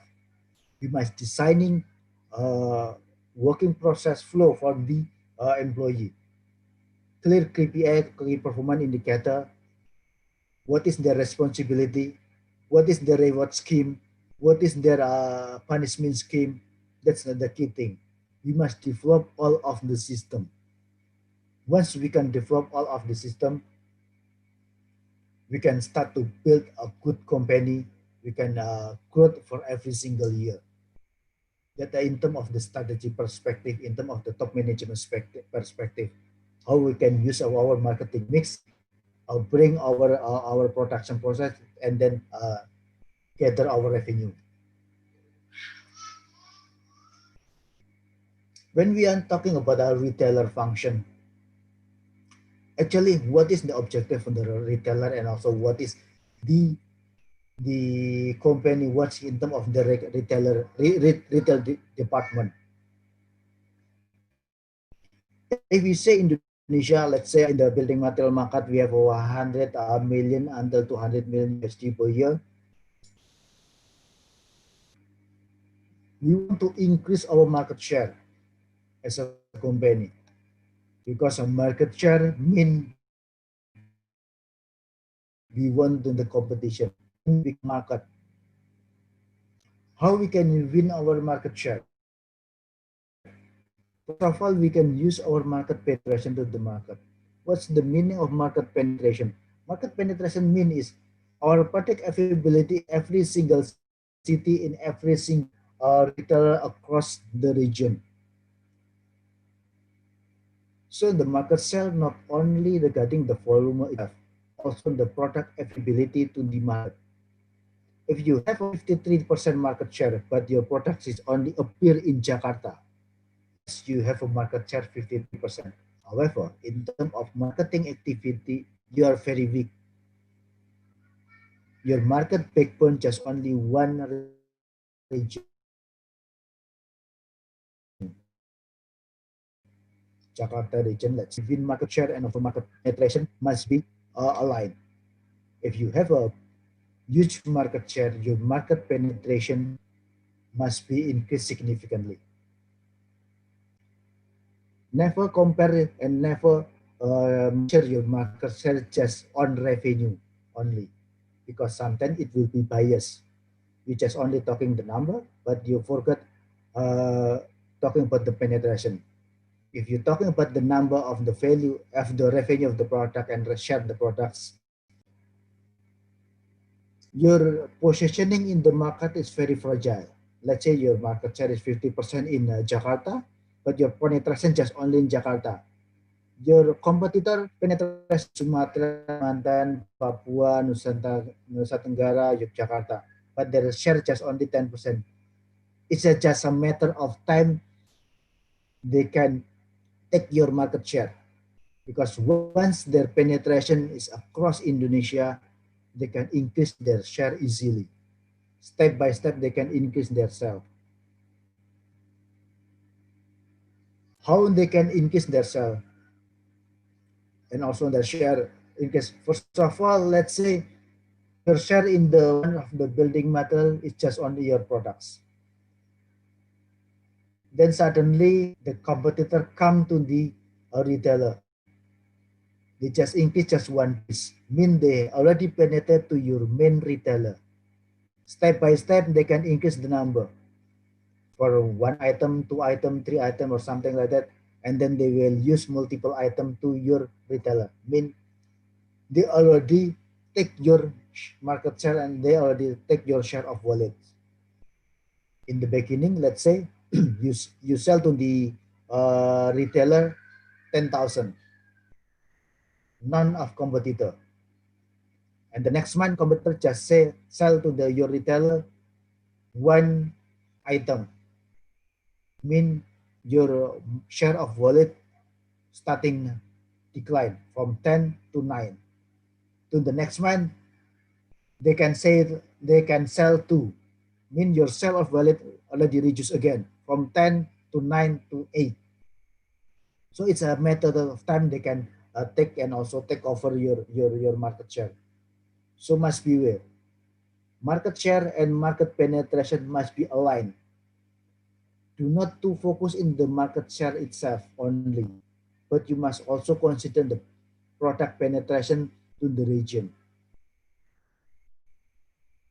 Because once you can penetrate all of in Indonesian, mean you can grab of all of the customer, even though your number is still small. However, your product already present to the market. You can increase your product availability to the market. Thank you. Just a few and a short presentation for myself. All right. All right. Thank you so much for your presentation, Mr. Dayan Kurniantoro. maybe I would like to share some information about the profile of Mr. Dayan Kurniantoro. He is a country manager at PT Tremco CPG Indonesia, formerly known as the Flowcrete Indonesia. And he is also the professional leader for some companies, yeah, like Armacell, like Kingspan Insulation, and also Blue Scope Laisak Indonesia. So let's open the Q&A session. I think considering the time, I will let the participant to deliver 2 questions for Mr. Daya Kurniantoro. Anyone wants to ask something?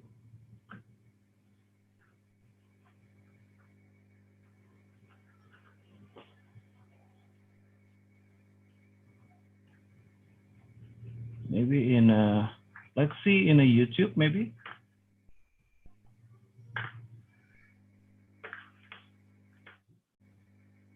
Yeah. Still no one appear. Maybe later we will get back to the Q&A session after Dr. Radian deliver his presentation. Is that okay, Mr. Dayan?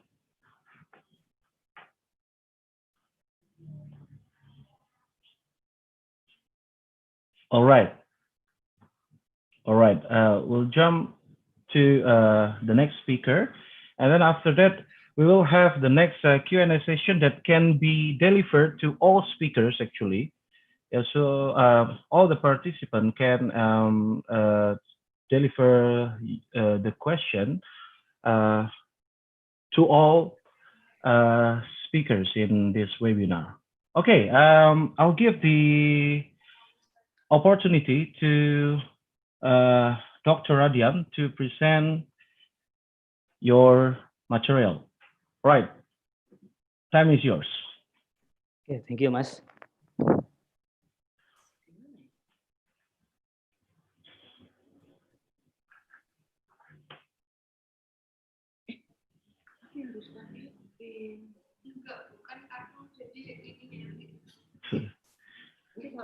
That's nice. Toga, Dr. Radian.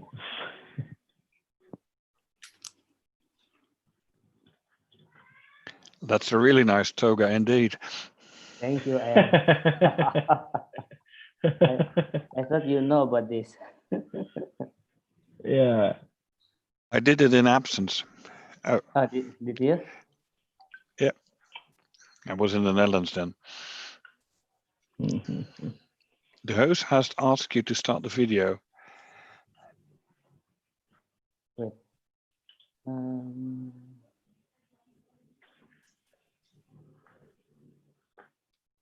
Can you see my PowerPoint? Yes. Already there. Is already there? Yes. Can be seen. Okay, Good. thanks. Okay, Assalamualaikum warahmatullahi wabarakatuh. Thank you very much for all of your attention here.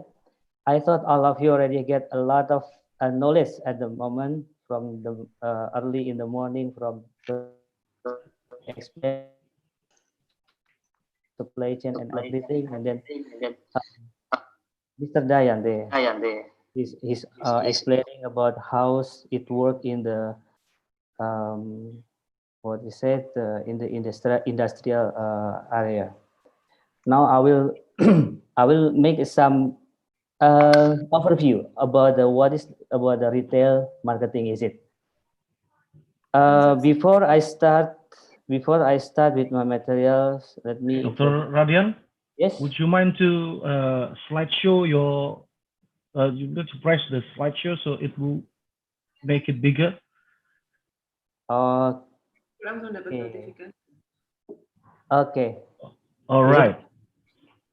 Yes, so I can see more clearly your toga. Okay.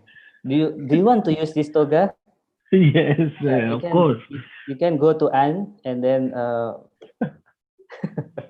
After 4 years of hard after work, you can. After 5 years of hard work, of course, Yeah, I'll you be can hire the committed. toga for. Let's see what I can do.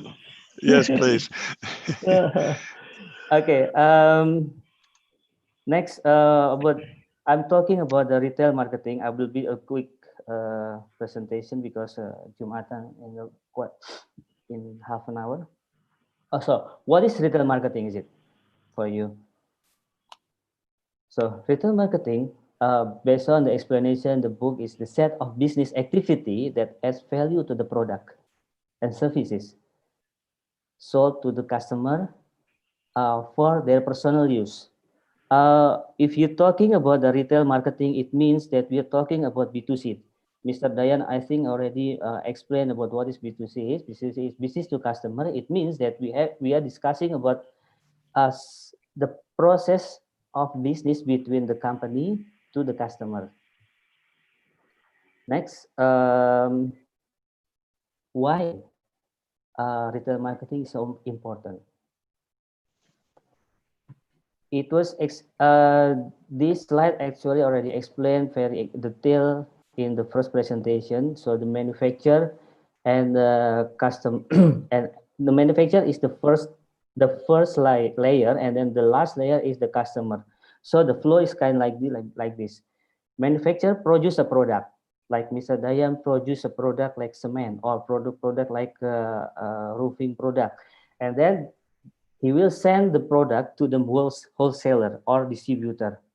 Okay. After sell to distributor, distributor will sell it to the retail, and then retail goes to the customer. This is the simple supply chain activity in the manufacturing process. And then why so important retailer? Because retailer is the close contact with the customer. Who had the first contact with the customer? Retailer. Let's say Mr. Dayan produced the product, and then he only produced the product, he sell it to the distributor, and then he didn't get the keep in touch with the customer directly because of what? Because the manufacturer normally they did not sell directly to the customer. They sell to the distributor, they sell to the retailer, and the retailer sell to the customer. And then the next one, that this is the important thing at the moment. Retailer at the moment, they're not only selling the product in their stores. Maybe all of you already knows this retail. This is I took this picture. This picture is for the Alfamart picture.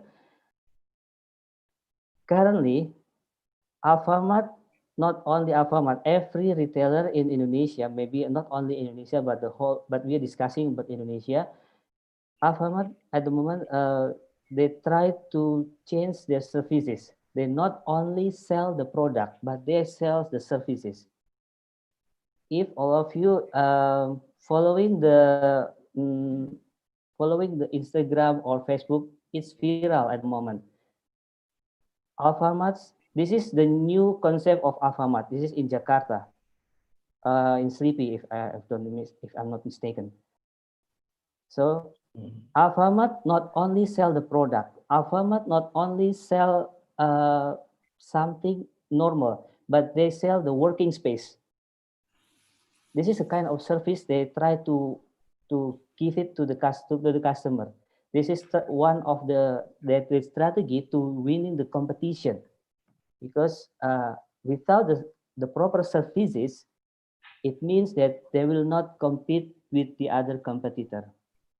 This is the new phases of Alfamart. And then the next one, I will discuss about there are two types of retail sector. The first one is modern retail, like this picture, and then the second one is the traditional retailer. I will show you how the percentage of modern retail in some countries, including Indonesia. But before I come to the share of wallet of modern retail and traditional retail, I will give you some explanation about the characteristic between modern retail and traditional retail. Function for modern retail, they're more professional. Most likely, they are managed professionally by the company. But the traditional retail, most likely, they are managed by single owner. And then the second characteristic about the logistic support. It was explained before about the process of logistic supply chain for retailer. For modern retail, most likely they are using the distribution center. But for the traditional retailer, they're only using the single distribution. And then the third characteristic is about the financial flow. The financial flow for the modern retailer, normally they're using the credit, or they're using the bank transfer, or everything using the machine. But for traditional retailer, most likely they are using cash or relationship-based credit. There is some interesting example, like say in the building material industry, retail in building material industry. If someone want to buy the product and they don't want to pay cash, is it possible without give any collateral? So they just pay, let's say, once a week. So, but it's impossible if you are going to Alfamart or you're going to Indomart. If you want to buy a piece of cake in Alfamart or Indomart, you have to pay at the moment. But if you go to the traditional market, probably you want to buy a bag of cement, or you want to buy a piece of cake, you can pay next week, you can pay next month, depends on your relationship between the owner. And then another difference is modern retail and traditional retail about the number of stock. For modern retail, they have 1,000 or million stock in their warehouse. For traditional retail, they probably only have 100 till 1,000 stock for their product. Customer, the amount of customer for modern retail is about 1,000, and then more than 1,000, and then for the traditional retail, probably they only less than 1,000 for monthly customer. And then the last one is about technology. The differences between modern retail and traditional retail. For the modern retail, most likely all of them they're already using the POS, point of sales. They're already using EDI, electronic data interchange. But for traditional retail, most likely they're using the cash payment. So they do not need the EDC. Next. Yeah, this is the penetration of the modern retail and traditional retail. If you can see my chart here, most of the developed country, they have modern retail. The percentage of modern retail much more bigger than the traditional retail in the developed country. But if you can see on the left of the chart, you can see for the developing country like Indonesia, the portion of modern retail is less than traditional retail. You can see here Indonesia 70% still traditional retail. So if you see a lot of Alfamart, a lot of Indomart, a lot of let's say Circle K, 7-Eleven, or whatever it is, but it's still 30% only. How much the contribution, the value of sales for the retail industry? In 2010, the value of sales in the retail industry about $792 billion. And then in 2019, it jumped to $1,600 billion. It means there is a improvement around 100% between 2010 and 2019. Estimation for 2030, it will be double into 2,842 billion with the growth rate around 5%. This estimation was made before the COVID-19 coming to the country, coming to the world. But still, retail industry is a huge business in the world, including Indonesia.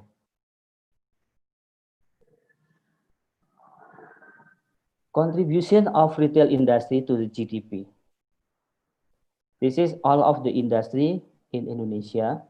So retail industry contribute around 13%, or the second biggest industry in Indonesia compared to the other industry. The first one is manufacturing. And the second one is retail industry in Indonesia, 13% from the total GDP. It means it's a huge business for the country, for every single people in Indonesia. So it's an opportunity actually for all of us if you want to do the business in the retail industry. It's a huge market, a big market. Even for the compared to the construction industry is only 10% contribution to the GDP.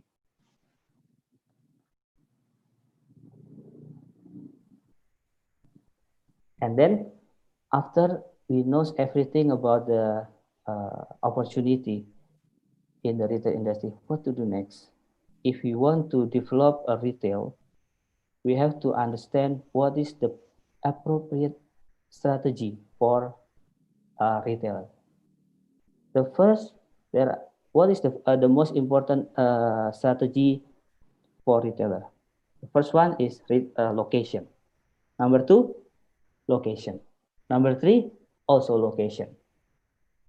It means location is the most important factor if we want to success in the retail industry. Here I will explain to you about the 6 variable or 6 category whose influence the retail strategy. The first one is location. The second one, merchandise assortment. And the third one is about the pricing. The fourth one, communication mix. And then followed by store design and display. And then the last one about the services. I will try to discuss one by one quickly. First, I want to discuss about the location. What is location strategy? If we want to open retail, or we want to manage a retail, we have to understand about the location. If we want to understand about the location, what is the characteristic of the location? The first one, we have to understand about demographic characteristic. What is demographic characteristic? Demographic characteristic is about the income level, education level, age, gender, and everything about it. So based on the data of the demographic data, we can make a segmentation of our retailer. Which segment that we want to focus on? Do we want to focus on the male customer, or we want to focus on the high level customer? It depends on the situation. It depends on the area. It depends on the company. And then the second one is about the economic factor. What is the economic factor? Economic factor is the economic, like a GDP. And then the economic growth, like in Indonesia, in last 5 years, our growth is around 5%. So it means it's really good if we are doing business. At least we will have growth around 5%. We are talking 5% is before the COVID.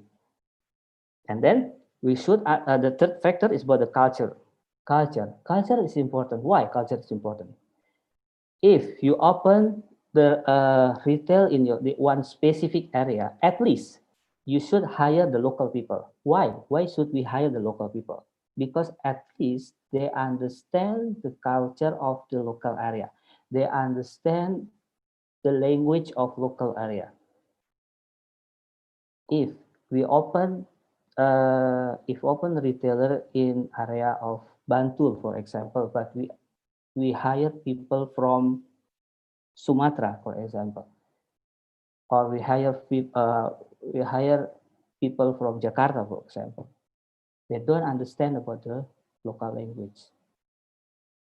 It's not give the added value to the retailer. The next one about the demand. This is the most important thing about the demand. How do we calculate the demand in one specific area? There is a formula that I can show you here. So demand can be seen here. We are using this buying power index. The buying power index is the formula is population of market area. Let's say X. I said here population of market area X area, or let's say area in Bantul, divided by total national population times 2, plus effective buying income. What is effective buying income? Effective buying income is like income after tax in those area and in the national area. Effective buying income in area X divided by total national EBI, effective buying income, multiplied by 5, plus retail sales of market area X. What is the retail sales in the Bantul divided by total retail sales, multiplied by 3. If the value of PPI more than the population, it means it's a good situation for good buying income for those area. But if the buying power income less than the total population, it means that it's not quite good for location for those retail. Next, the next factor is the competition. Competition here, there are two types of competition. There are two types of competitor here. The first one is indirect competitor, and the second one is direct competitor. Who is indirect competitor? Indirect competitor here is for modern retail, is the traditional retail, for example. And direct competitor for modern retail, let's say I put the example of Indomart. So the direct competitor for Indomart is Alfamart. We have to understand who are our enemy, who are our competitors. So that's why we should, let's say in a location, if you want to put the location in Bantul, so who are our competitors? How many traditional retail available in retailer is in Bantul? How many modern retail available in Bantul? So we have to understand about this situation. The last one is about the infrastructure. Infrastructure means not only the physical infrastructure, but we should also understand about the regulation infrastructure and then technical infrastructure. What is regulation infrastructure? Like the permission to building the house, to build the retail in specific area. We have to understand about the regulation in the specific area. And then we also should understand about technical infrastructure. What is technical infrastructure here? Technical infrastructure is like the about how the internet connection in this area, and then what type of software that we are going to use it. Let's say Mr. Dayan explained about this Salesforce.com and example. This is our another software used by retailer. Every modern retail, they have own software for their retail. So we should understand all of the characteristics. If we do understand about this one, and then we can determine where is the appropriate location for our retail. Without understanding all of these factors, it means that our business will be not run smoothly because maybe we make an inappropriate segmentation, or we don't have any appropriate demand forecast, or we don't understand about the local culture, and we don't, or maybe we don't understand about the competition in those area, or if we don't understand about the regulation in those area. So all of this factor is integrated. So all of the, if without one single factor, so it will not, we cannot run our, we cannot doing the retail business properly. The next one is about the merchandise assortment. Merchant assortment strategy. What is assortment strategy? What is merchandise assortment? Merchandise assortment is about how we choose the right mix of product to sell in a retail. So we should understand what is the composition for our product in our retail. Without understanding the right composition, it means we do not understand which one the product needed by our customer. Probably we want to sell product like LV bag, or and then we want to sell it to into Indomart. It's not appropriate because this is not the target market. This is not the right segmentation for us. And then actually there are only there are two strategy of assortment strategy. The first one is the depth of product offered, or how many variation of particular product store carries. So let's say you are selling a cake, or you are selling a snack, or you are selling a cookie. How many type of cookie that you are selling in your retail? Or if your retail is a building material industry, if you are selling cement, how many cement that you are selling? How many, let's say, how many roofing product that you are selling? And then the second one is the width of the product variety, or how many different types of product a store carries. So based on this strategy, so we will understand what type of product we want to sell in our retail. Without understanding this strategy, we will make probably it's not enough decision for us, not proper decision for us to do the business for retail industry. Okay, after we do understand about the location, we understand about the merchandise assortment, or how many products that we are selling.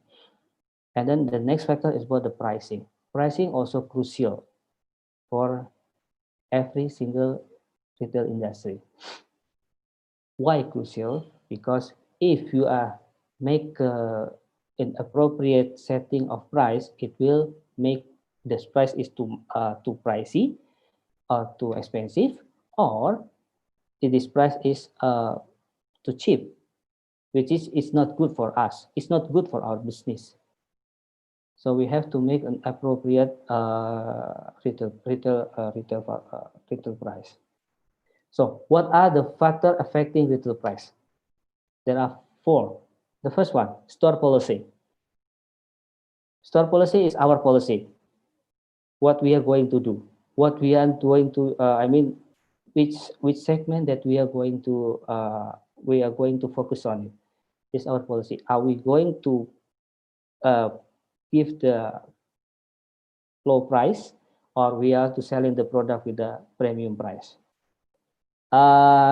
Just for example, like at the moment, the retail industry, retail store that happening in Indonesia, if you following the about the fashion industry, you can go to the Uniqlo.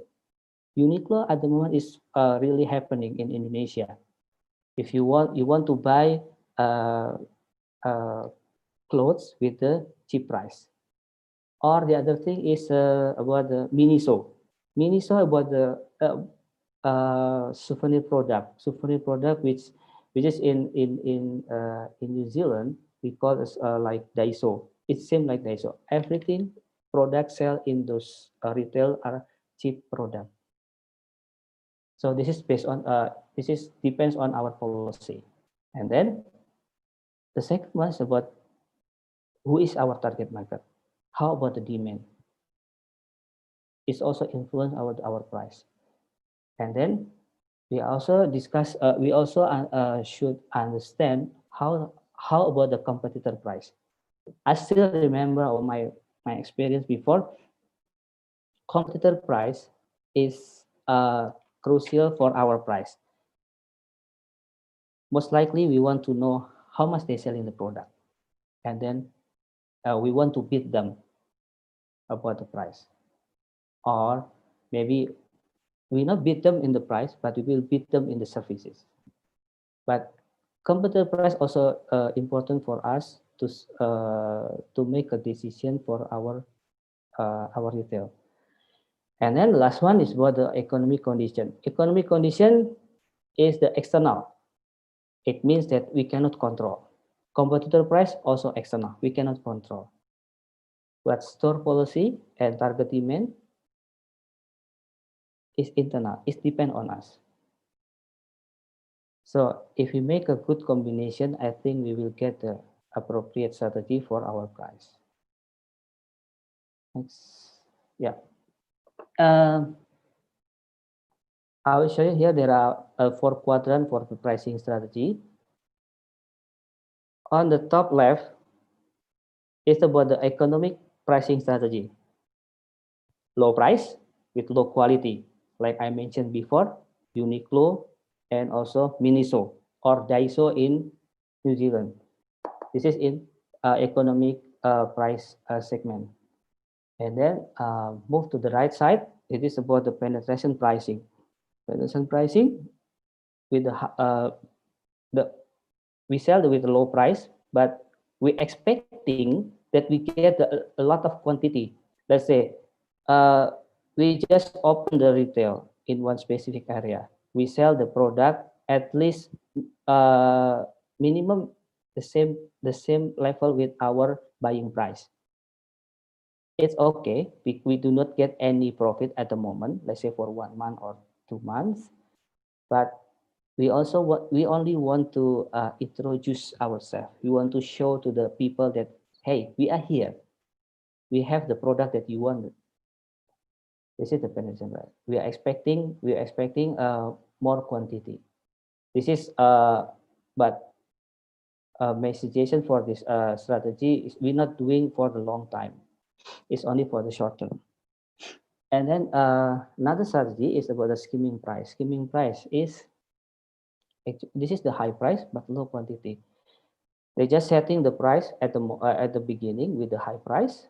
Just want to check to test the water, which is it acceptable price or not in this area.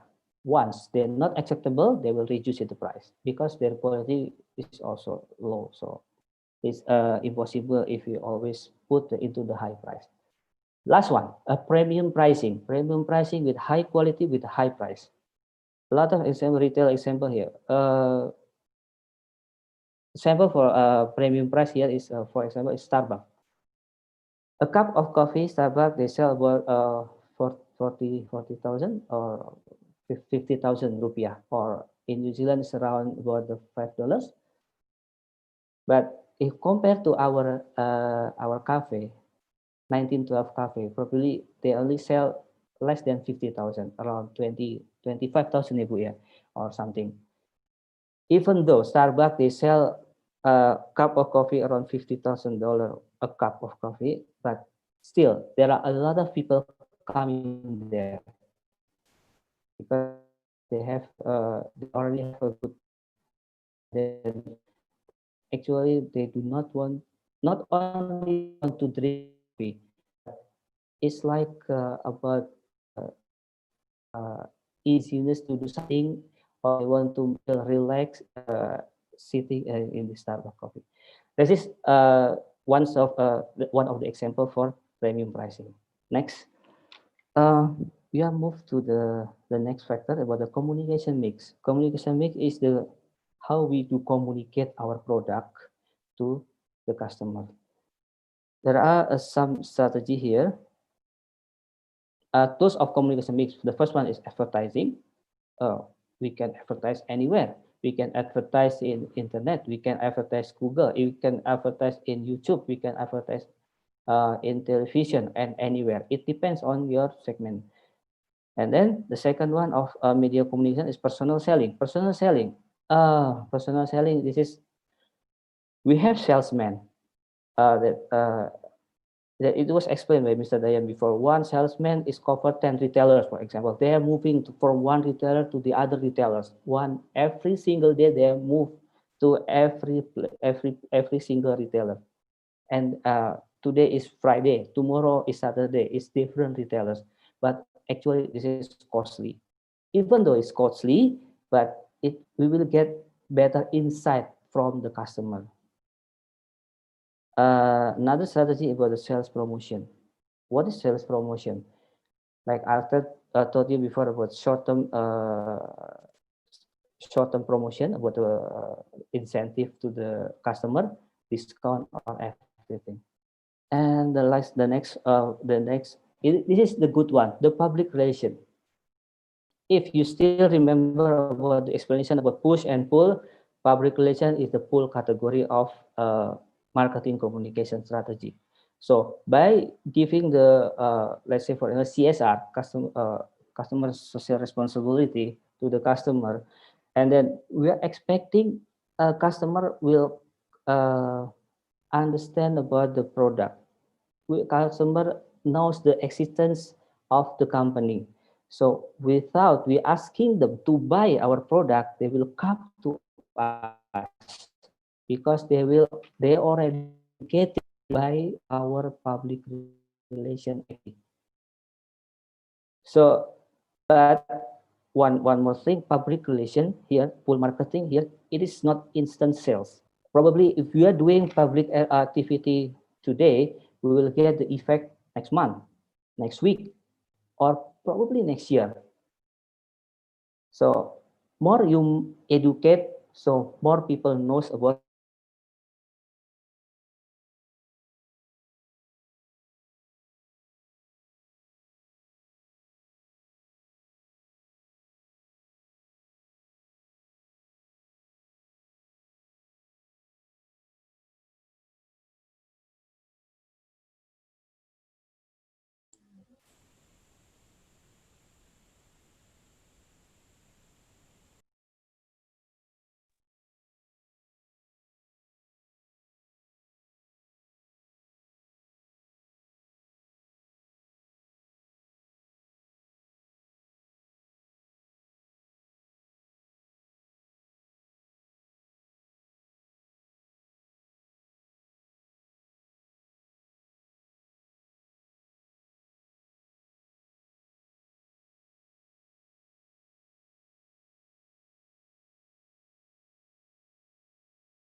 Telepon Pak.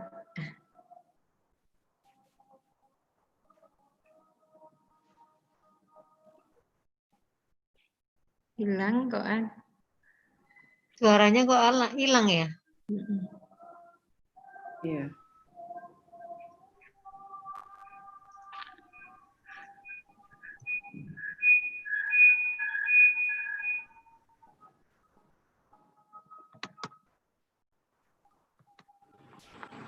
Halo. Halo. Pak Radian lost his contact, Pak. Yeah, how's his connection because of the electricity? Oh. Yeah, he's coming. But okay, let him. I think he will finish the presentation shortly because we now have prayer time for Jumatan. Yeah, Pak Radian, are you still there? Yeah, sorry. Yeah, I'm here. Yeah, okay. Maybe you can finish your presentation shortly. I mean, like in a short moment, maybe because we have Jumatan. Okay. Okay. Within 5 minutes, maybe, Pak Radian. Okay. I will take in 5 minutes. Okay. Okay, communication mix. I've continued about the communication mix, and the next one is about tools of marketing. We already discussed about it, public relation, and the last one about the direct marketing. Next one, push and pull strategy. The main idea push strategy is about how we push our product sale to the customer. Pull strategy is how to educate the customer. Yeah, store design and display. It means that how we make a display for our retail is also important for our retail. And last one is about the service. Service also plays an important roles for our retail industry. How do we perceive the customer perception about our service? How we improve our service to the customer, and how to make our service delivery excellent to the customer. Yeah, this is the roadmap for a customer service strategy. And we have to analyze, we have to design the strategy, we make a pilot test, and then we roll out the strategy, and then we make an evaluation. We'll do it a lot of time here, evaluate, and then back to the analysis, design, and etc. Yeah, I think this is my last slide. I hope you can get something from here. Thank you for your attention. Assalamualaikum warahmatullahi wabarakatuh. Waalaikumsalam warahmatullahi wabarakatuh. Thank you for all the speakers. I think one last question from our participant. I think I want to deliver this question to all speakers. Maybe a short comments about this question, answer this question. But I want to all the speakers give or answering the question. Okay, I got the question from YouTube actually, and the question is how far. I think it will be better if I copy paste this so all of you can see. How far the role of technology can simplify the complexity in a retail marketing process. It means is it possible to apply in all the process, especially when it's related with engagement with customer? I think I want to Dr. Dayan to give a comments about this first, and then move to the next speakers. Dr. Dayan, are you still there? Yeah. Can you hear me? Yeah, the impact of the technology that can simplify the retail marketing process. In terms of the retail marketing process, yes, of course, it will be simplified on the marketing. However, in terms of the connection between us to and also to the customer directly, specifically for building material industry in Indonesia, it's still a long way to go. Yes, we are ongoing to doing this matter. However, we can say that building material is still an ancient and also traditional process. People still like to have a personal approach rather than using technology. even though we approach to the who can say educated person such as a consultant, they're still using they still like the using personal approach rather than technology. So personal approach first and then the technology. This is the process in Indonesia for the last 1 or 2 years, I guess. All right, Dr. Dayang, thanks for answering this. So you are stressing on now Indonesia is still in a learning pace, yeah, to adapt with the application of the technology. All right. Correct, So, because yeah. we are not used to for this matter first. All right. All right. Okay, Dr. Enstall, what do you say about this? Again, a very nice question. I guess technology, on the one hand, complicates matters for the engineers and for the people having to make the decision. But on the other hand, will make it easier for customers to choose good quality and lowest price and good availability, etc. So it works two ways, I guess, and especially the supply chain complexity, which is increasing day by day, will benefit from better technology and better transparency and better algorithms. I guess so. But that needs clever engineers to design that and to implement that. Yeah. And clever marketeers as well. Yeah. All right. Thank you, Dr. Enstall, for your comments about this. What about Dr. Radian?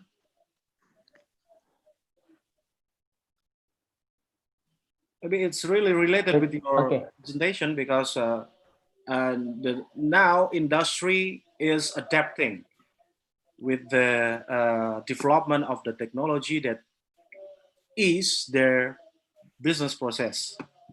Okay, definitely technology is the most important factor at the moment. So it will simplify the business if we can adopt the technology. Just for example, if we just go to if every single retail in Indonesia already implement the technology, it's easier for us to do the business without doing a payment cashly. So, but it is still a challenge, like Mr. Dayan explained before. Is a big challenge for us to implement our technology for the whole country, because we have a very big country, and then but slowly but sure.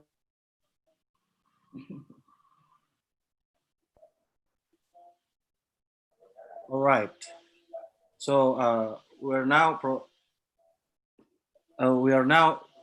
I think if I can conclude all of this, all the emergence of the technology is actually helping the business to simplify their marketing process. But the thing is, the human resource who are implementing those technologies actually still adapting.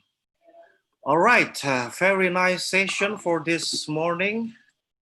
Thank you very much for all the speakers, Dr. Enstall, Mr. Dayan Kurniantoro, and Dr. Radian, for all explanation, and of course for the participants for your active involvement in this discussion. Thank you very much. Please wait for the next new webinar. Yeah, Dr. Enstall, Mr. Dayan, please. Maybe you can join in, in our next webinar or our conference. We have an international conference that will be held in October about the sustainable development. I'll share the information to all of you, about that, and maybe you can join. Yeah, okay. I think it's the end of the session of this webinar. So let's end this session with Hamdalah. Alhamdulillah Rabbil Alamin. And thank you for all, and very good afternoon. Sorry. Would you please pose yourself, and then I want to take a screenshot. Please give a best pose for this screenshot. All right. In 1, 2, 3. Smile. All right. Thank you very much. See you on the next session. Yeah.